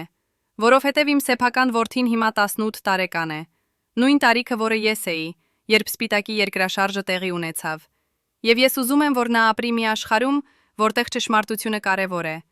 որտեղ մարդիկ պատասխանում են իրենց արարքների համար, նույնիսկ եթե այդ մարդիկ իմ հայրն են։ Անդրեյի փաստաթղթերը հաստատում են այն, ինչ Ազնավուրը գիտեր, բայց երբեք չկարողացավ ապացուցել, որ համակարգը գոյություն ուներ, որ այն ուներ կառուցվածք, հիերարխիա, կանոններ, եւ որ այն գործեց անխափան 3 տարի։ Ըստ հաշվապահական մատյանների, ընդհանուր շահույթը կազմեց 11 միլիոն ռուբլի, եւ 1990 թվականի փոխարժեքով սա համարժեք էր մոտավորապես 18 միլիոն ամերիկյան դոլարի, 18 միլիոն դոլար, որը պետք է գնար Սպիտակի վերականգնմանը, փրկարար աշխատանքներին, հիվանդանոցների կառուցմանը, բայց փոխարենը այն բաժանվեց 12 մարդկանց միջև, Յուրաքանչյուրը ստացավ մոտավորապես $1,500,000։ Գումար, որը կարող էր փոխել հազարավոր կյանքեր, բայց փոխարենը այն փոխեց 12 կյանք, դարձնելով նրանց միլիոնատերեր։ Բայց արդյոք այս 12 հոգիները իսկապես վայելեցին իրենց հարստությունը, եւ Անդրեի պատմությունը ցույց է տալիս, որ ոչ, որովհետև նրա հայրը կյանքի ավարտին հասավ վախի մեջ։ Անդրեյը ասում է. «Վերջին տարիներին նա չէր դուրս գալիս տնից առանց երկու պահապանների։ Նա փոխեց իր բնակարանը 3 անգամ։ Նա վախենում էր ստվերներից։ Մի անգամ ես հարցրի նրան ինչից է վախենում։ Նա ասաց. վրեժից։ Ես հարցրի. ում վրեժից։ Նա ասաց. նրանց, ում մենք գողացանք։ Բայց ես կարծում եմ նա ավելի շատ վախենում էր իր սեփական գործընկերներից, որովհետև նրանցից շատերը սկսեցին կյանքի ավարտին հասնել, մեկը մյուսի հետևից, եւ յուրաքանչյուր անցում նրան ավելի շատ էր վախեցնում»։ Ովքեր էին այն մարդիկ, որոնց կյանքը ավարտվեց, եւ Անդրեյը մեզ տվեց անունները։ Արմեն Բագդասարյանը, 1996 թվականին, սրտի կաթված։ Իգոր Վոլկովը, 1998 թվականին, ավտովթար։ Գևորգ Սարգսյանը, 1999 թվականին, ինքնասպանություն։ Վիկտոր Չեռնովը, 1995 թվականին, ավտովթար։ 4 մարտ 12-ից, կյանքի ավարտին հասած 5 տարվա ընթացքում, բոլորը պատահական դեպքերից։ Բայց արդյոք դրանք իսկապես պատահական էին, եւ Անդրեյը չի կարծում այդպես։ Նա ասում է. «Ես կարծում եմ ինչ-որ մեկը սկսեց մաքրել հետքերը, ինչ-որ մեկը, ով ավելի հզոր էր, քան իմ հայրը եւ մյուսները, ինչ-որ մեկը, ով ուզում էր համոզվել, որ ոչ ոք երբեք չի խոսի»։ Ով էր այդ մարդը եւ Անդրեյը չգիտի, բայց նա ունի մի տեսություն, որովհետեւ իր հոր արխիվում կա մի նամակ, առանց ստորագրության, այն ուղարկվել է 1992 թվականի նոյեմբերին, եւ նամակում գրված է. «Օպերացիան ավարտված է, բոլոր փաստաթղթերը պետք է ոչնչացվեն, ով չի ենթարկվի կտուժի»։ Եվ Անդրեյի հայրը ոչնչացրեց գրեթե ամեն ինչ, բայց նա պահեց մի քանի փաստաթուղթ, որպես ապահովագրություն։ Նա մտածում էր, որ եթե ինչ-որ մեկը փորձի նրան վնասել, նա կարող է օգտագործել այդ փաստաթղթերը, պաշտպանելու իրեն։ Բայց Անդրեյը կարծում է հենց դա էր նրան վնասել։ Արդյոք Վիկտոր Չեռնովը վնասվեց, որովհետև նա պահեց փաստաթղթեր։ Արդյոք մյուս 3-ը նույնպես վնասվեցին նույն պատճառով։ Եվ եթե այդպես է, ապա ով էր այն մարդը, որը տվեց հրամանը։ Ով էր այնքան հզոր, որ կարող էր վնասել KGB-ի գնդապետներին եւ խուսափել պատասխանատվությունից։ Անդրեյը չունի պատասխան, բայց նա ունի մի վերջին փաստաթուղթ, որը կարող է տալ հուշում։ Սա նամակ է, որը նրա հայրը ստացել է 1995 թվականի սեպտեմբերին։ Մի ամիս իր կյանքի ավարտից առաջ նամակը կարճ է, միայն 3 նախադասություն։ Դու չես ենթարկվել։ Դու պահեցիր այն, ինչ պետք է ոչնչացվեր։ Հիմա դու կվճարես։ Եվ Չեռնովը ցույց տվեց այդ նամակը իր որդուն եւ ասաց. «Եթե ինձ հետ ինչ-որ բան պատահի, դու պետք է իմանաս, սա չէր պատահական։ Եվ դու պետք է պահես այդ փաստաթղթերը։ Մի օր դրանք կպետք լինեն»։ Եվ 2 շաբաթ անց Չեռնովը կյանքի ավարտին հասավ իր ավտովթարից։ Արդյոք այդ օրը եկել է։ Արդյոք Անդրեյի փաստաթղթերը վերջապես կբացահայտեն ճշմարտությունը, թե կան դեռ ուժեր, որոնք ուզում են պահել այս գաղտնիքը թաղված, եւ ամենակարևորը, ովքեր են այն 8 մարդիկ 12-ից, որոնք դեռ ապրում են։ Արդյոք նրանք դեռ վախենում են, թե նրանք կարծում են, որ անցել է բավականաչափ ժամանակ, եւ նրանք անվտանգ են։ Մինչ Անդրեյ Չեռնովը Սանկտ Պետերբուրգում բացում էր իր հոր գաղտնի արխիվը, Երևանում մի այլ արխիվ էր սպասում իր բացահայտմանը։ Հայաստանի ազգային արխիվի ենթահողային 4-րդ հարկում, որտեղ պահվում են խորհրդային ժամանակաշրջանի ամենագաղտնի փաստաթղթերը, կա մի սեյֆ, համարված H544 գաղտնի։ Եվ այս սեյֆը չի բացվել 30 տարի։ Ոչ ոք չգիտեր, թե ինչ է այնտեղ, բացի արխիվի նախկին տնօրեն Վահագն Մանուկյանից, որը կյանքի ավարտին հասավ 1998 թվականին, առանց երբևէ բացահայտելու սեյֆի բովանդակությունը։ Բայց 1998 թվականի հունիսին արխիվի նոր տնօրեն Արմեն Գրիգորյանը որոշեց բացել այն, եւ երբ մենք հարցրինք նրան ինչու հիմա, նա բացատրեց. «Որովհետև ես ստացա անանուն նամակ։ Նամակում գրված էր. եթե ուզում եք իմանալ ճշմարտությունը Սպիտակի օգնության մասին, բացեք սեյֆ H544 գաղտնի»։ Սկզբում ես մտածեցի սա ինչ-որ խաղ է, բայց հետո ես ստուգեցի արխիվի գրանցամատյանները,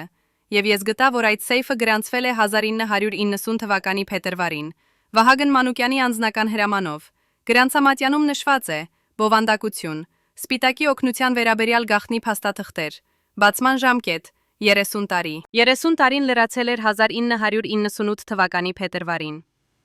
Արմենը բացեց սեյֆը 1998 թվականի հուլիսի 12-ին, եւ ներսում նա գտավ 3 թղթապանակ, Առաջին թղթապանակը պարունակում էր 128 էջ փաստաթղթեր,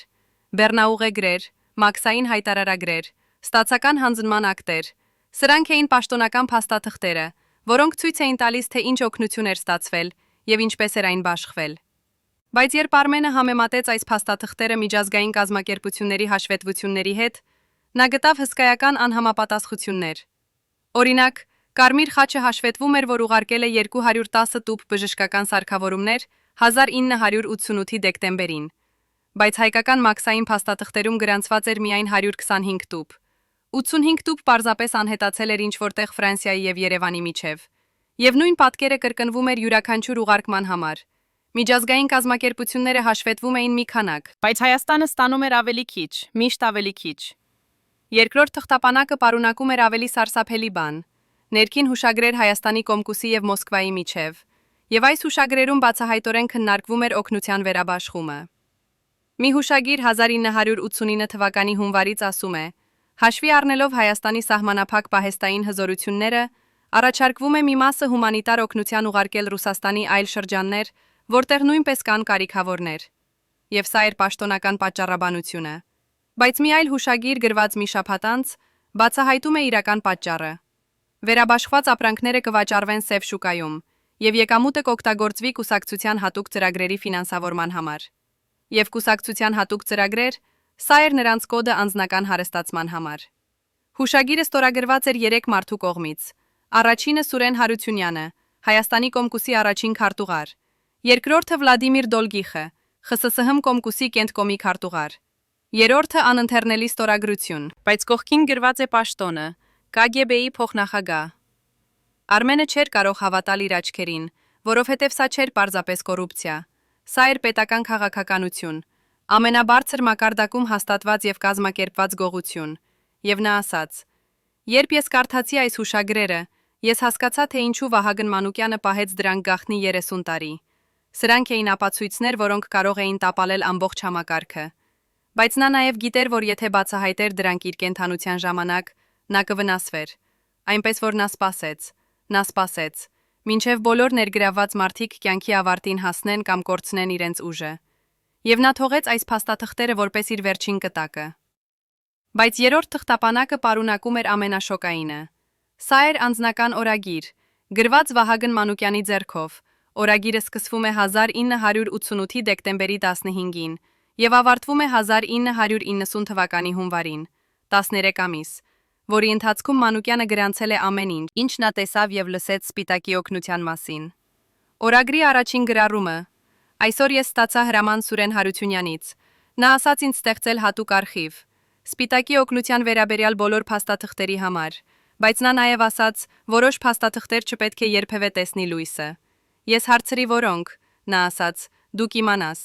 Երբ տեսնես դրանք, ես հասկացա, նա ուզում է, որ ես թաքցնեմ ապացույցները։ Եվ Մանուկյանը չթաքցրեց ապացույցները։ Փոխարենը նա պահեց դրանք գաղտնի սեյֆում, սպասելով ճիշտ պահին, բայց այդ պահը երբեք չեկավ նրա կյանքում։ Նա կյանքի ավարտին հասավ 1998 թվականին, առանց երբևէ բացահայտելու սեյֆի գաղտնիքը, բայց նա թողեց հուշումներ։ Նա գրեց անանուն նամակներ տարբեր մարդկանց, ասելով նրանց, թե որտեղ փնտրել ճշմարտությունը։ Մի նամակ գնաց Անդրեյ Չեռնովին, մեկ այլ նամակ Արմեն Գրիգորյանին, եւ երրորդ նամակը մեզ։ Այո, մենք ստացանք անանուն նամակ 1998 թվականի մայիսին։ Նամակում գրված էր. եթե ուզում եք իմանալ ճշմարտությունը Սպիտակի մասին, խոսեք Արմեն Գրիգորյանի հետ Հայաստանի ազգային արխիվից, նա ունի ապացույցները։ Մենք մտածեցինք, սա ինչ-որ խենթի նամակ է, բայց մենք որոշեցինք ստուգել, եւ այսպես մենք գտանք Արմենին, եւ Արմենը մեզ ցույց տվեց սեյֆը։ Մանուկյանի օրագիրը պարունակում է նաեւ անուններ, շատ անուններ, որոնք համապատասխանում են Ազնավուրի ցուցակին եւ Չեռնովի արձանագրությանը, բայց Մանուկյանը ավելացրեց նաեւ մանրամասներ, որոնք բացակայում են այլ փաստաթղթերում։ Նա նկարագրեց, թե ինչպես էր գործում համակարգը Երևանում, ինչպես օգնության տուփերը ժամանում էին օդանավակայան, ինչպես դրանք բաժանվում էին 3 հոսքի՝ պաշտոնական, կիսապաշտոնական եւ սև շուկա։ Ինչպես որոշակի պաշտոնյաներ ստանում էին իրենց մասնաբաժինը յուրաքանչյուր ուղարկումից, եւ ինչպես ամբողջ համակարգը պաշտպանվում էր KGB-ի եւ Կոմկուսի կողմից։ Մանուկյանը գրում է մի գրառման մեջ.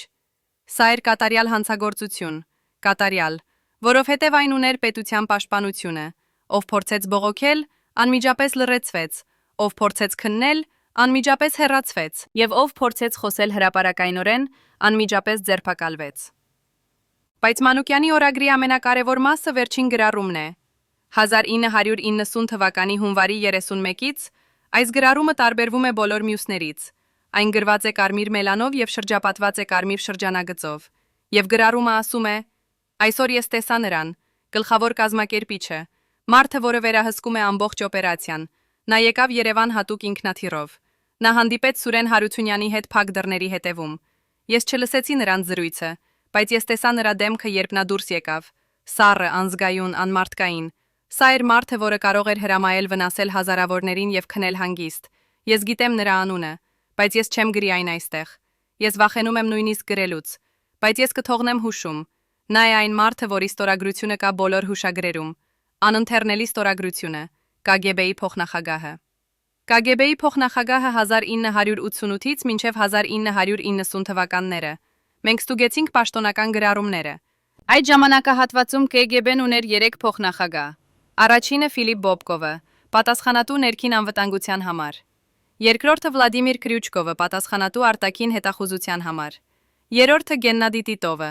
պատասխանատու հատուկ օպերացիաների համար։ Եվ երեքից որը, Մանուկյանը չասաց, բայց նա թողեց մի այլ հուշում։ Նրա ստորագրությունը սկսվում է Գ-տառով, Գեննադի Տիտովը։ Գեննադի Տիտովը կյանքի ավարտին հասավ 1998 թվականին, պաշտոնապես քաղցկեղից, բայց նրա կյանքի ավարտի հանգամանքները խորթ են։ Նա ախտորոշվեց քաղցկեղով 1998 թվականի մարտին եւ կյանքի ավարտին հասավ հունիսին, միայն 3 ամիս անց, եւ բժիշկները ասում են, որ այդպիսի արագ զարգացումը անսովոր է։ Նրա ընտանիքը մերժեց մեկնաբանել, բայց մի նախկին գործընկեր, որը խոսեց անանուն պայմանով, ասաց մեզ. Տիտովը կյանքի ավարտին հասավ քաղցկեղից։ Նրան օգնեցին կյանքի ավարտին հասնել։ Ես չեմ կարող ապացուցել դա, բայց ես գիտեմ, նա գիտեր չափազանց շատ։ Եվ երբ Խորհրդային Միությունը փլուզվեց, նա դարձավ պարտավորություն։ Արդյոք Գեննադի Տիտովն էր այն գլխավոր կազմակերպիչը, որի մասին Ազնավուրը, Չեռնովը եւ Մանուկյանը գրել էին։ Մենք չենք կարող հաստատել 100%-ով, բայց բոլոր հետքերը տանում են նրա մոտ, եւ եթե դա ճիշտ է, ապա նրա կյանքի ավարտը 1998 թվականին նշանակում է, որ վերջին մարդը, որը գիտեր ամբողջ ճշմարտությունը, այլևս չկա։ Բոլոր ուրիշները, Չեռնովը, Բագդասարյանը, Վոլկովը, Սարգսյանը, եղել են միայն կատարողներ։ Տիտովն էր ճարտարապետը, եւ հիմա նա կյանքի ավարտին հասած է, տանելով իր հետ վերջնական ճշմարտությունը։ Բայց արդյոք սա իսկապես վերջն է, արդյոք մենք երբևէ կիմանանք ամբողջ պատմությունը, թե կան դեռ գաղտնիքներ, որոնք թաղված են այնքան խորը, որ երբեք չեն բացահայտվի։ Երբ մարդ առաջին անգամ տալիս է հարցազրույց 30 տարի լռությունից հետո, երբ նա գիտի, որ յուրաքանչյուր բառ կարող է վտանգի մեջ դնել նրան եւ նրա ընտանիքին, բայց նա այնուամենայնիվ ընտրում է խոսել, դա նշանակում է, որ ճշմարտությունը դարձել է ավելի կարևոր, քան անվտանգությունը, եւ այդ պահին դու հասկանում ես, որ պատմությունը փոխվելու է։ 1998 թվականի հոկտեմբերին, երբ աշունը արդեն ծածկում էր Փարիզը եւ Շարլ Ազնավուրը պառկած էր իր վերջին անկողնում, Մուրիե կլինիկայում, նրա անձնական բժիշկը դոկտոր Ժան-Մարի Դյուպոնը, որը բուժել էր նրան 20 տարի, նկատեց մի բան անսովոր։ Ազնավուրը, որը միշտ պահպանում էր իր գաղտնիքները նույնիսկ ամենամոտ մարդկանցից, սկսեց խոսել բաների մասին, որոնց մասին երբեք չէր խոսել։ Եվ նա խոսում էր ոչ թե որպես խոստովանություն, այլ որպես վկայություն։ Կարծես ուզում էր, որ ինչ-որ մեկը գրանցի այդ բառերը, մինչև չուշանա։ Դոկտոր Դյուպոնը, որը հասկացավ այս պահի կարևորությունը, սկսեց գրանցել Ազնավուրի խոսքերը, իր անձնական նոթատետրում։ Եվ այսօր, երբ մենք կարդում ենք այդ նոթերը, մենք լսում ենք Ազնավուրի վերջին խոստովանությունը, ոչ թե մեղքի, այլ անկարողության խոստովանությունը, անկարողության կանգնելու համակարգի դեմ, որը ավելի հզոր էր, քան նրա փողը, նրա համբավը, նրա ազդեցությունը։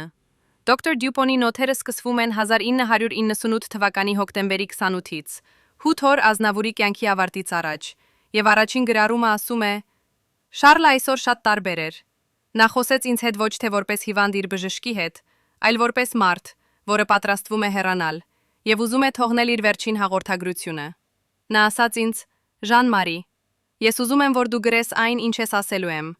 որովհետև ես գիտեմ, որ շուտով չեմ լինի, եւ ես ուզում եմ, որ ինչ-որ մեկը իմանա ամբողջ ճշմարտությունը, ոչ թե այն տարբերակը, որը ես պատմեցի լրագրողներին,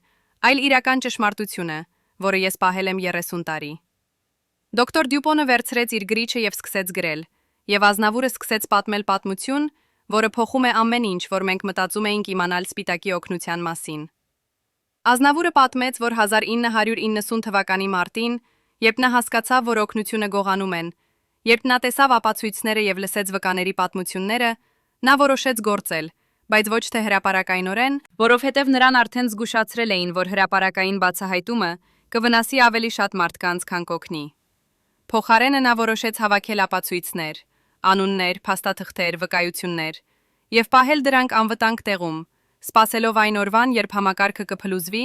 եւ ճշմարտությունը կարող է բացահայտվել առանց վտանգի։ Նա ստեղծեց մի ցանց վստահելի մարդկանցից, լրագրողներ, իրավաբաններ, նախկին հետախուզության աշխատակիցներ, ովքեր օգնեցին նրան հավաքել տեղեկություններ։ Եվ յուրաքանչյուր անգամ, երբ նա ստանում էր նոր ապացույց, նա ավելացնում էր այն իր ցուցակին, այն ցուցակին, որը հետագայում գտնվեց նրա սեյֆում։ Բայց Ազնավուրը նաև ասաց մի բան, որը բացատրում է, թե ինչու նա երբեք չբացահայտեց այդ ցուցակը իր կյանքի ընթացքում։ Նա ասաց դոկտոր Դյուպոնին. «Ես ստացա առաջարկ, որը եկավ շատ բարձր մակարդակից, ինչ որ մեկը, ում անունը ես չեմ կարող ասել նույնիսկ հիմա, առաջարկեց ինձ գումար, շատ մեծ գումար իմ լռության համար։ Եվ երբ ես մերժեցի, նրանք փոխեցին մոտեցումը։ Նրանք ասացին ինձ. եթե դու խոսես, մենք չենք վնասի քեզ, բայց մենք կվնասենք այն մարդկանց, ովքեր օգնում են քեզ Հայաստանում, այն բժիշկներին, կամավորներին, քահանաներին, ովքեր բաշխում են օգնությունը, եւ ես չէի կարող թույլ տալ դա։ Ես չէի կարող զոհել նրանց իմ անձնական բավարարվածության համար»։ Դոկտոր Դյուպոնի նոթերը շարունակվում են ավելի սարսափելի մանրամասներով, եւ Ազնավուրը պատմում է, թե ինչպես նա փորձեց դիմել տարբեր կառավարություններին՝ ֆրանսիական, ամերիկյան, նույնիսկ խորհրդային, բայց ամենուրեք նա ստացավ նույն պատասխանը. «Սա քաղաքական հարց է, եւ մենք չենք կարող միջամտել»։ Նա պատմում է, թե ինչպես նա հանդիպեց Միխայիլ Գորբաչովի հետ 1990 թվականի ապրիլին, եւ ինչպես նա ասաց Գորբաչովին ամբողջ ճշմարտությունը, անուններով, փաստաթղթերով, ապացույցներով, եւ Գորբաչովը լսեց նրան ուշադիր, նույնիսկ գրեց մի քանի նշում, բայց հետո ասաց բառեր, որոնք Ազնավուրը երբեք չմոռացավ. «Շարլ, ես հավատում եմ քեզ, եւ ես գիտեմ, որ դու ասում ես ճշմարտությունը, բայց դու պետք է հասկանաս, որ Խորհրդային Միությունը այս պահին գտնվում է շատ նուրբ վիճակում։ Մենք փլուզվում ենք, եւ եթե ես սկսեմ քննել այս գործը, եթե ես սկսեմ ձերբակալել բարձրաստիճան պաշտոնյաներին, դա կարող է արագացնել փլուզումը եւ հանգեցնել քաոսի, եւ քաոսում ավելի շատ մարդիկ կմեռնեն, քան այն մարդիկ, ովքեր մեռան Սպիտակում։ Այնպես որ ես խնդրում եմ քեզ, սպասիր։ Սպասիր, մինչև համակարգը փլուզվի, եւ ապա ճշմարտությունը կարող է բացահայտվել»։ Ազնավուրը սպասեց։ Նա սպասեց 2 տարի, մինչև Խորհրդային Միությունը փլուզվեց 1992 թվականի դեկտեմբերին, բայց երբ փլուզումը եկավ, երբ հին համակարգը քայքայվեց, նա տեսավ, որ նոր համակարգը ոչ թե ավելի լավ էր, այլ ավելի վատ, որովհետև հին կոռումպացված պաշտոնյաները չկորան։ Նրանք պարզապես փոխեցին իրենց պաշտոնները, դարձան բիզնեսմեններ, օլիգարխներ, եւ նրանք դարձան ավելի հզոր, քան երբևէ եղել են։ Ազնավուրը հասկացավ, որ եթե նա բացահայտի ճշմարտությունը հիմա, այդ մարդիկ կօգտագործեն իրենց նոր ուժը, ոչնչացնելու ապացույցները եւ լռեցնելու վկաներին։ Այնպես որ նա կրկին սպասեց։ Նա սպասեց, մինչև այդ մարդիկ կյանքի ավարտին հասնեն, բայց նրանք չմեռան բավականաչափ արագ, եւ Ազնավուրը հասկացավ, որ նա ինքը կմեռնի առաջ, քան նրանք, եւ այդ պատճառով նա որոշեց թողնել ապացույցները իր սեյֆում, հուշումներով, որ ուղղորդեն ճիշտ մարդկանց դեպի ճշմարտությունը։ Դոկտոր Դյուպոնը գրում է. «Երբ Շարլը ավարտեց իր պատմությունը, նա լաց եղավ, եւ սրանք չէին թուլության արդյունքներ, այլ ցավի արդյունքներ։ Ցավի, որը գալիս էր 30 տարվա լռությունից, 30 տարվա կրելուց այն գիտելիքը, որ նա կարող էր անել ավելին, բայց չարեց, որովհետև համակարգը ավելի հզոր էր, քան նա»։ Բայց Ազնավուրի վերջին խոսքերը դոկտոր Դյուպոնին չէին հուսահատության խոսքեր, այլ հույսի։ Նա ասաց. «Ժան-Մարի, ես գիտեմ, որ ես չեմ տեսնի այն օրը, երբ ճշմարտությունը կբացահայտվի, բայց ես նաև գիտեմ, որ այդ օրը կգա, որովհետև ճշմարտությունը միշտ գտնում է ճանապարհ դեպի լույս։ Նույնիսկ եթե դա տևում է 30 տարի, 50 տարի, 100 տարի, ճշմարտությունը չի մեռնում։ Եվ երբ այն բացահայտվի, երբ աշխարհը իմանա անունները, երբ մարդիկ տեսնեն ապացույցները, ապա Սպիտակի զոհերը վերջապես կստանան արդարություն, որին նրանք արժանի են»։ Դոկտոր Դյուպոնը պահեց այս նոթերը 30 տարի, առանց երբևէ ցույց տալու դրանք որևէ մեկին, Բայց երբ մենք գտանք նրան 1998 թվականին եւ բացատրեցինք մեր հետաքննությունը, նա որոշեց տալ մեզ այդ նոթերը եւ նա ասաց. Շարլը ուզում էր, որ ճշմարտությունը բացահայտվի, եւ ես կարծում եմ այդ ժամանակը եկել է։ Ես 86 տարեկան եմ, եւ ես ուզում եմ տեսնել արդարությունը մինչեւ չուշանա։ Արդյոք դոկտոր Դյուպոնի նոթերը վերջնական ապացույցն են, որ Ազնավուրը իսկապես գիտեր անունները եւ ուներ ապացույցները։ Եվ արդյոք այս նոթերը բավարար են վերագործարկելու քննությունը այն մարդկանց դեմ, ովքեր դեռ ապրում են։ Երբ բոլոր հետքերը տանում են մեկ ուղղությամբ, երբ բոլոր վկաները պատմում են նույն պատմությունը, երբ բոլոր փաստաթղթերը հաստատում են նույն ճշմարտությունը, ապա դու հասկանում ես, որ սա այլևս չէ տեսություն, սա փաստ է, եւ այդ փաստը պահանջում է գործողություն։ 1998 թվականի նոյեմբերին, երբ մենք արդեն հավաքել էինք բոլոր ապացույցները, Ազնավուրի ցուցակը, Չեռնովի արձանագրությունը, Մանուկյանի օրագիրը, Մարինա Սոկոլովայի վկայությունը, դոկտոր Դյուպոնի նոթերը, մենք որոշեցինք անել վերջին քայլը, փորձել գտնել այն մարդկանց, ովքեր դեռ ապրում են 12 անունների ցուցակից, եւ հարցնել նրանց, արդյոք նրանք պատրաստ են խոսել։ Մենք գիտեինք, որ սա վտանգավոր էր, որ այդ մարդիկ կարող էին ունենալ դեռ բավականաչափ ուժ, վնասելու մեզ։ Բայց մենք նաև գիտեինք, որ եթե մենք չանենք դա, ապա ճշմարտությունը երբեք չի բացահայտվի, եւ Ազնավուրի 30 տարվա աշխատանքը կլինի ընդունայն։ Առաջին մարդը, ում մենք գտանք, կոչվում էր Սերգեյ Մակարով, եւ նա ապրում էր Մոսկվայում, փոքրիկ բնակարանում Բիբիրևո թաղամասում։ Հերու այն շքեղ կյանքից, որը նա ապրել էր 1990-ականներին, երբ նա եղել էր ԿԳԲ-ի գնդապետ եւ ունեցել էր մեծ բնակարան Կուտուզովյան պողոտայում։ Երբ մենք հարցրինք նրան, ինչու նա փոխեց իր կյանքը այդքան կտրուկ, նա ժպտաց դառնորեն եւ ասաց. որովհետեւ ես հասկացա, որ այն փողը, որը ես վաստակեցի սպիտակից, եղել է անիծված փող, եւ այն բերեց ինձ միայն դժբախտություն։ Իմ կինը լքեց ինձ, իմ որդին չի խոսում ինձ հետ, իմ առողջությունը քայքայվեց, եւ ես կորցրեցի ամեն ինչ, այնպես որ ես որոշեցի ապրել պարզ կյանքով, փորձելով մաքրել իմ խիղճը։ Մենք հարցրինք նրան, արդյոք նա պատրաստ է խոսել հրապարակայնորեն, պատրաստ է խոստովանել իր մասնակցությունը համակարգում, եւ նա լռեց երկար, նայեց իր ձեռքերին, ծեր դողացող ձեռքերին, եւ հետո ասաց. ես 81 տարեկան եմ, եւ ես գիտեմ, որ շուտով կմեռնեմ, եւ ես ուզում եմ մեռնել մաքուր խղճով, այնպես որ այո, ես պատրաստ եմ խոսել, ես պատրաստ եմ պատմել ամեն ինչ, ինչ ես գիտեմ, եւ եթե դա նշանակում է, որ ես կգնամ բանտ իմ վերջին օրերին, ապա թող այդպես լինի, դա կլինի իմ պատիժը։ Մակարովի վկայությունը, որը մենք ձայնագրեցինք 1990 թվականի դեկտեմբերին, տևում է 3 ժամ, եւ այն պարունակում է մանրամասներ, որոնք հաստատում են ամեն ինչ, ինչ մենք արդեն գիտեինք, բայց նաեւ ավելացնում է նոր տեղեկություններ, որոնք փոխում են պատկերը։ Մակարովը պատմում է, թե ինչպես համակարգը սկսվեց, ով էր նախաձեռնողը, ինչպես էին ընտրվում մասնակիցները, եւ ամենակարևորը, ինչպես էր բաժանվում շահույթը։ Նա ասում է. մենք չէինք հավասար գործընկերներ, կար հիերարխիա, եւ վերևում կանգնած էր մեկը, ում մենք կոչում էինք ղեկավար։ Մենք երբեք չտեսանք նրա դեմքը, նա միշտ ուղարկում էր ներկայացուցիչներ, բայց մենք գիտեինք, որ նա շատ հզոր էր, շատ բարձր մակարդակում, եւ նա վերցնում էր 50%-ը ամբողջ շահույթից։ Մնացած 50%-ը բաժանվում էր մեր 11-ի միջև, այնպես որ յուրաքանչյուրը ստանում էր մոտավորապես 4.5%, եւ սա նշանակում էր, որ ղեկավարը վաստակեց 10 անգամ ավելի, քան մենք։ 50%-ը 18 միլիոն դոլարից,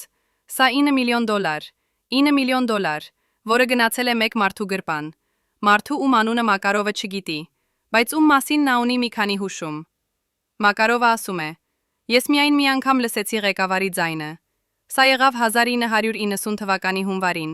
երբ մենք ունեցանք մեր վերջին հանդիպումը, բաժանելու վերջին շահույթը, եւ ղեկավարը զանգահարեց հեռախոսով տալու հրահանգներ, եւ ես լսեցի նրա ձայնը, խորը հանգիստ, ռուսերեն, մոսկովյան առոգանությամբ, բայց ավելի կարևորը, ես լսեցի ֆոնային ձայներ, ես լսեցի ինչ-որ մեկին ասելիս. Գեննադի Վասիլիևիչ, ձեր մեքենան պատրաստ է, եւ ես հասկացա, որ ղեկավարի անունը Գեննադի, եւ նրա հայրանունը Վասիլիևիչ։ Գեննադի Վասիլիևիչ, եւ ինչ մենք ստուգեցինք բոլոր բարձրաստիճան պաշտոնյաներին, ովքեր ունեին այդ անունը եւ հայրանունը 1988-ից մինչև 1990 թվականները, եւ մենք գտանք 3 անուն. Գեննադի Վասիլիևիչ Տիտովը, KGB-ի փոխնախագահ, Գեննադի Վասիլիևիչ Կոլբինը, Կազախստանի Կոմկուսի առաջին քարտուղար, Գեննադի Վասիլիևիչ Յանաևը, ԽՍՀՄ փոխնախագահ։ Երեքից որը։ Մակարովը չգիտի, բայց նա ասում է. Ես կարծում եմ սա եղել է KGB-ի մարդը, որովհետև ամբողջ օպերացիան վերահսկվում էր KGB-ի կողմից, եւ միայն KGB-ի փոխնախագահը կարող էր ունենալ այնպիսի ուժ, պաշտպանելու մեզ բոլորիս։ Գեննադի Վասիլիևիչ Տիտովը, նույն անունը, որը Մանուկյանը թողել էր որպես հուշում իր օրագրում, նույն մարդը, որի մասին Անդրեյ Չերնովը խոսեց, նույն մարդը, որի ստորագրությունը կար բոլոր հուշագրերում։ Բոլոր հետքերը տանում են նրա մոտ, բայց Տիտովը կյանքի ավարտին հասավ 1998 թվականին, եւ նրա հետ միասին մեռավ վերջնական ապացույցը։ Կամ ոչ։ Որովհետև Մակարովը մեզ ասաց եւս մի բան, որը փոխում է ամեն ինչ։ Նա ասաց. Տիտովը չէր միակ ղեկավարը, նա եղել է առաջինը, բայց 1990 թվականին, երբ Խորհրդային Միությունը սկսեց փլուզվել, երբ KGB-ն սկսեց կորցնել իր ուժը, Տիտովը փոխանցեց իր դերը մեկ ուրիշին, ինչ-որ մեկին, ով ավելի երիտասարդ էր, ավելի ուժեղ, ինչ-որ մեկին, ով կարող էր շարունակել վերահսկել համակարգը, նույնիսկ Խորհրդային Միության փլուզումից հետո, եւ այդ մարդը դեռ ապրում է։ Ես գիտեմ դա, որովհետև ես դեռ ստանում եմ հաղորդագրություններ նրանից յուրաքանչյուր տարի դեկտեմբերի 7-ին, Սպիտակի երկրաշարժի տարելիցին։ Հաղորդագրությունը միշտ նույնն է. լռիր, եւ դու կապրես, եւ ես լռել եմ 30 տարի, բայց հիմա ես խոսում եմ, որովհետև ես այլևս չեմ վախենում մահից։ Ո՞վ է այդ երկրորդ ղեկավարը։ Ո՞վ է այն մարդը, որը ստանձնեց Տիտովի դերը եւ շարունակեց վերահսկել համակարգը, եւ ամենակարևորը, արդյոք նա դեռ ապրում է եւ դեռ ունի ուժ։ Մակարովը չգիտի նրա անունը, բայց նա ունի մի վերջին հուշում։ Նա ասում է.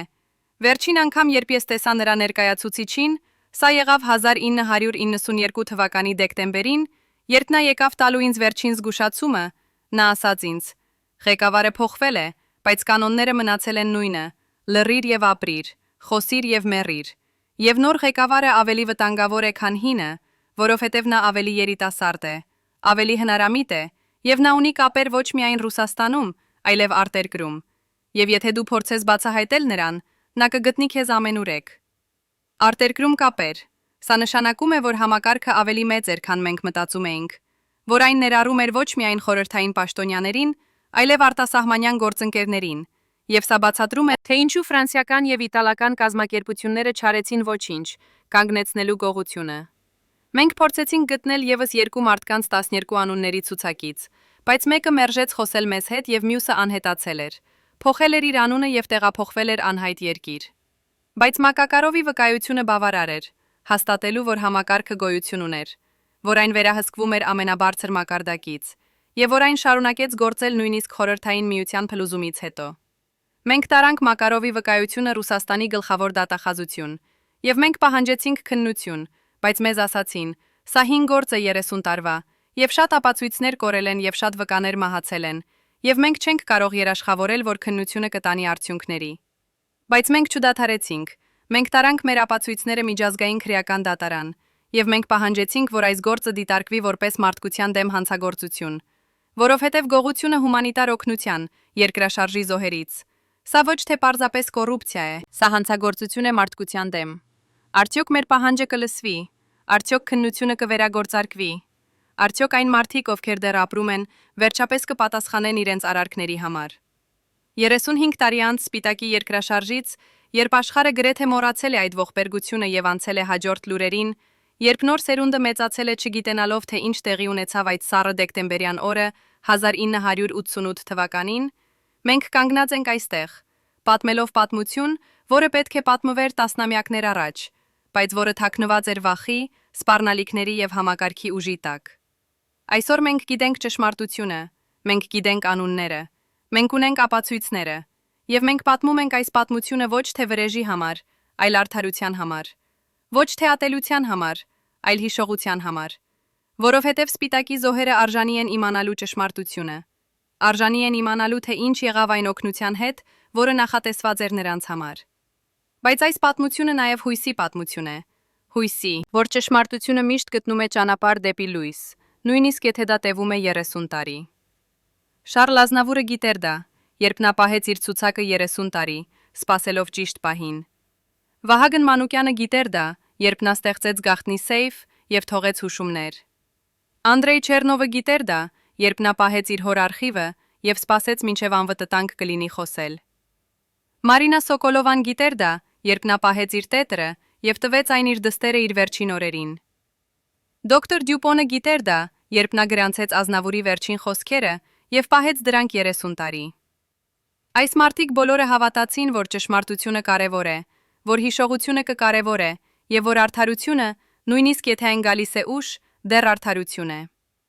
Այսօր, երբ մենք նայում ենք Գյումրին եւ Սպիտակը, մենք տեսնում ենք քաղաքներ, որոնք վերականգնվել են, տներ, որոնք վերակառուցվել են, կյանքեր, որոնք շարունակվել են։ Բայց մենք նաև տեսնում ենք վերքեր, որոնք դեռ չեն բուժվել, ցավ, որը դեռ չի անցել, հարցեր, որոնք դեռ չեն պատասխանվել։ Որտեղ է այն օգնությունը, որը պետք է փրկեր ավելի շատ կյանքեր։ Ո՞վ են այն մարդիկ, ովքեր գողացան մեռյալներից։ Արդյոք նրանք երբևէ կպատասխանեն իրենց արարքների համար։ Այս հարցերը տանջել են Հայաստանը 35 տարի, եւ այսօր մենք տալիս ենք պատասխանները։ Մենք տալիս ենք անունները։ Մենք ցույց ենք տալիս ապացույցները։ Եվ մենք պահանջում ենք արդարություն։ Բայց արդարությունը ոչ միայն պատիժ է, արդարությունը նաև ճանաչում է։ Ճանաչում այն փաստի, որ սխալ բան տեղի ունեցավ։ Ճանաչում այն մարդկանց, ովքեր տուժեցին։ Ճանաչում այն մարդկանց, ովքեր պայքարեցին ճշմարտության համար։ Շարլ Ազնավուրը չէր կատարյալ։ Նա արեց սխալներ։ Նա ընտրեց լռել, երբ գուցե պետք էր խոսել։ Բայց նա նաև արեց ավելին, քան ցանկացած այլ մարդ, օգնելու Հայաստանին։ Նա հավաքեց 21 միլիոն ֆրանսիական ֆրանկ։ Նա կառուցեց հիվանդանոցներ, դպրոցներ, տներ։ Նա տվեց հույս հազարավոր մարդկանց։ Եվ ամենակարևորը, նա թողեց հետքեր։ Նա գրանցեց հետքեր, նա գրանցեց անունները, նա պահեց ապացույցները, եւ նա համոզվեց, որ մի օր ճշմարտությունը կբացահայտվի։ Այդ օրը եկել է։ Հիմա հարցը այն է, ինչ կանենք մենք այս ճշմարտության հետ։ Արդյոք մենք կպահանջենք քննություն։ Արդյոք մենք կպահանջենք, որ այն մարդիկ, ովքեր դեռ ապրում են, բերվեն արդարադատության առջև։ Արդյոք մենք կպահանջենք, որ կառավարությունները պաշտոնապես ճանաչեն, թե ինչ տեղի ունեցավ, եւ ներողություն խնդրեն Սպիտակի զոհերից։ Թե մենք կընտրենք մոռանալ, շարժվել առաջ, թողնել անցյալը անցյալում։ Սա հարց է, որին պետք է պատասխանենք մենք բոլորս, յուրաքանչյուրս անհատապես, եւ մենք բոլորս որպես հասարակություն։ Բայց մի բան հստակ է. լռությունը այլևս տարբերակ չէ։ Ճշմարտությունը բացահայտված է, ապացույցները հրապարակային են, անունները հայտնի են, եւ հիմա պատասխանատվությունը մեր վրա է, որոշելու թե ինչ անել այս գիտելիքի հետ։ Արդյոք մենք կօգտագործենք այն, պահանջելու արդարություն, թե մենք կթողնենք այն անտեսված։ Ընտրությունը մերն է։ Հարգելի հեռուստադիտողներ, եթե դուք հետևել եք այս ողբերգական պատմությանը մինչև վերջ, գրեք մեկնաբանություններում, թե որ քաղաքից եք։ Մեզ համար կարևոր է իմանալ, թե որտեղ է Շարլ Ազնավուրը դեռ հիշվում, եւ բաժանորդագրվեք ալիքին,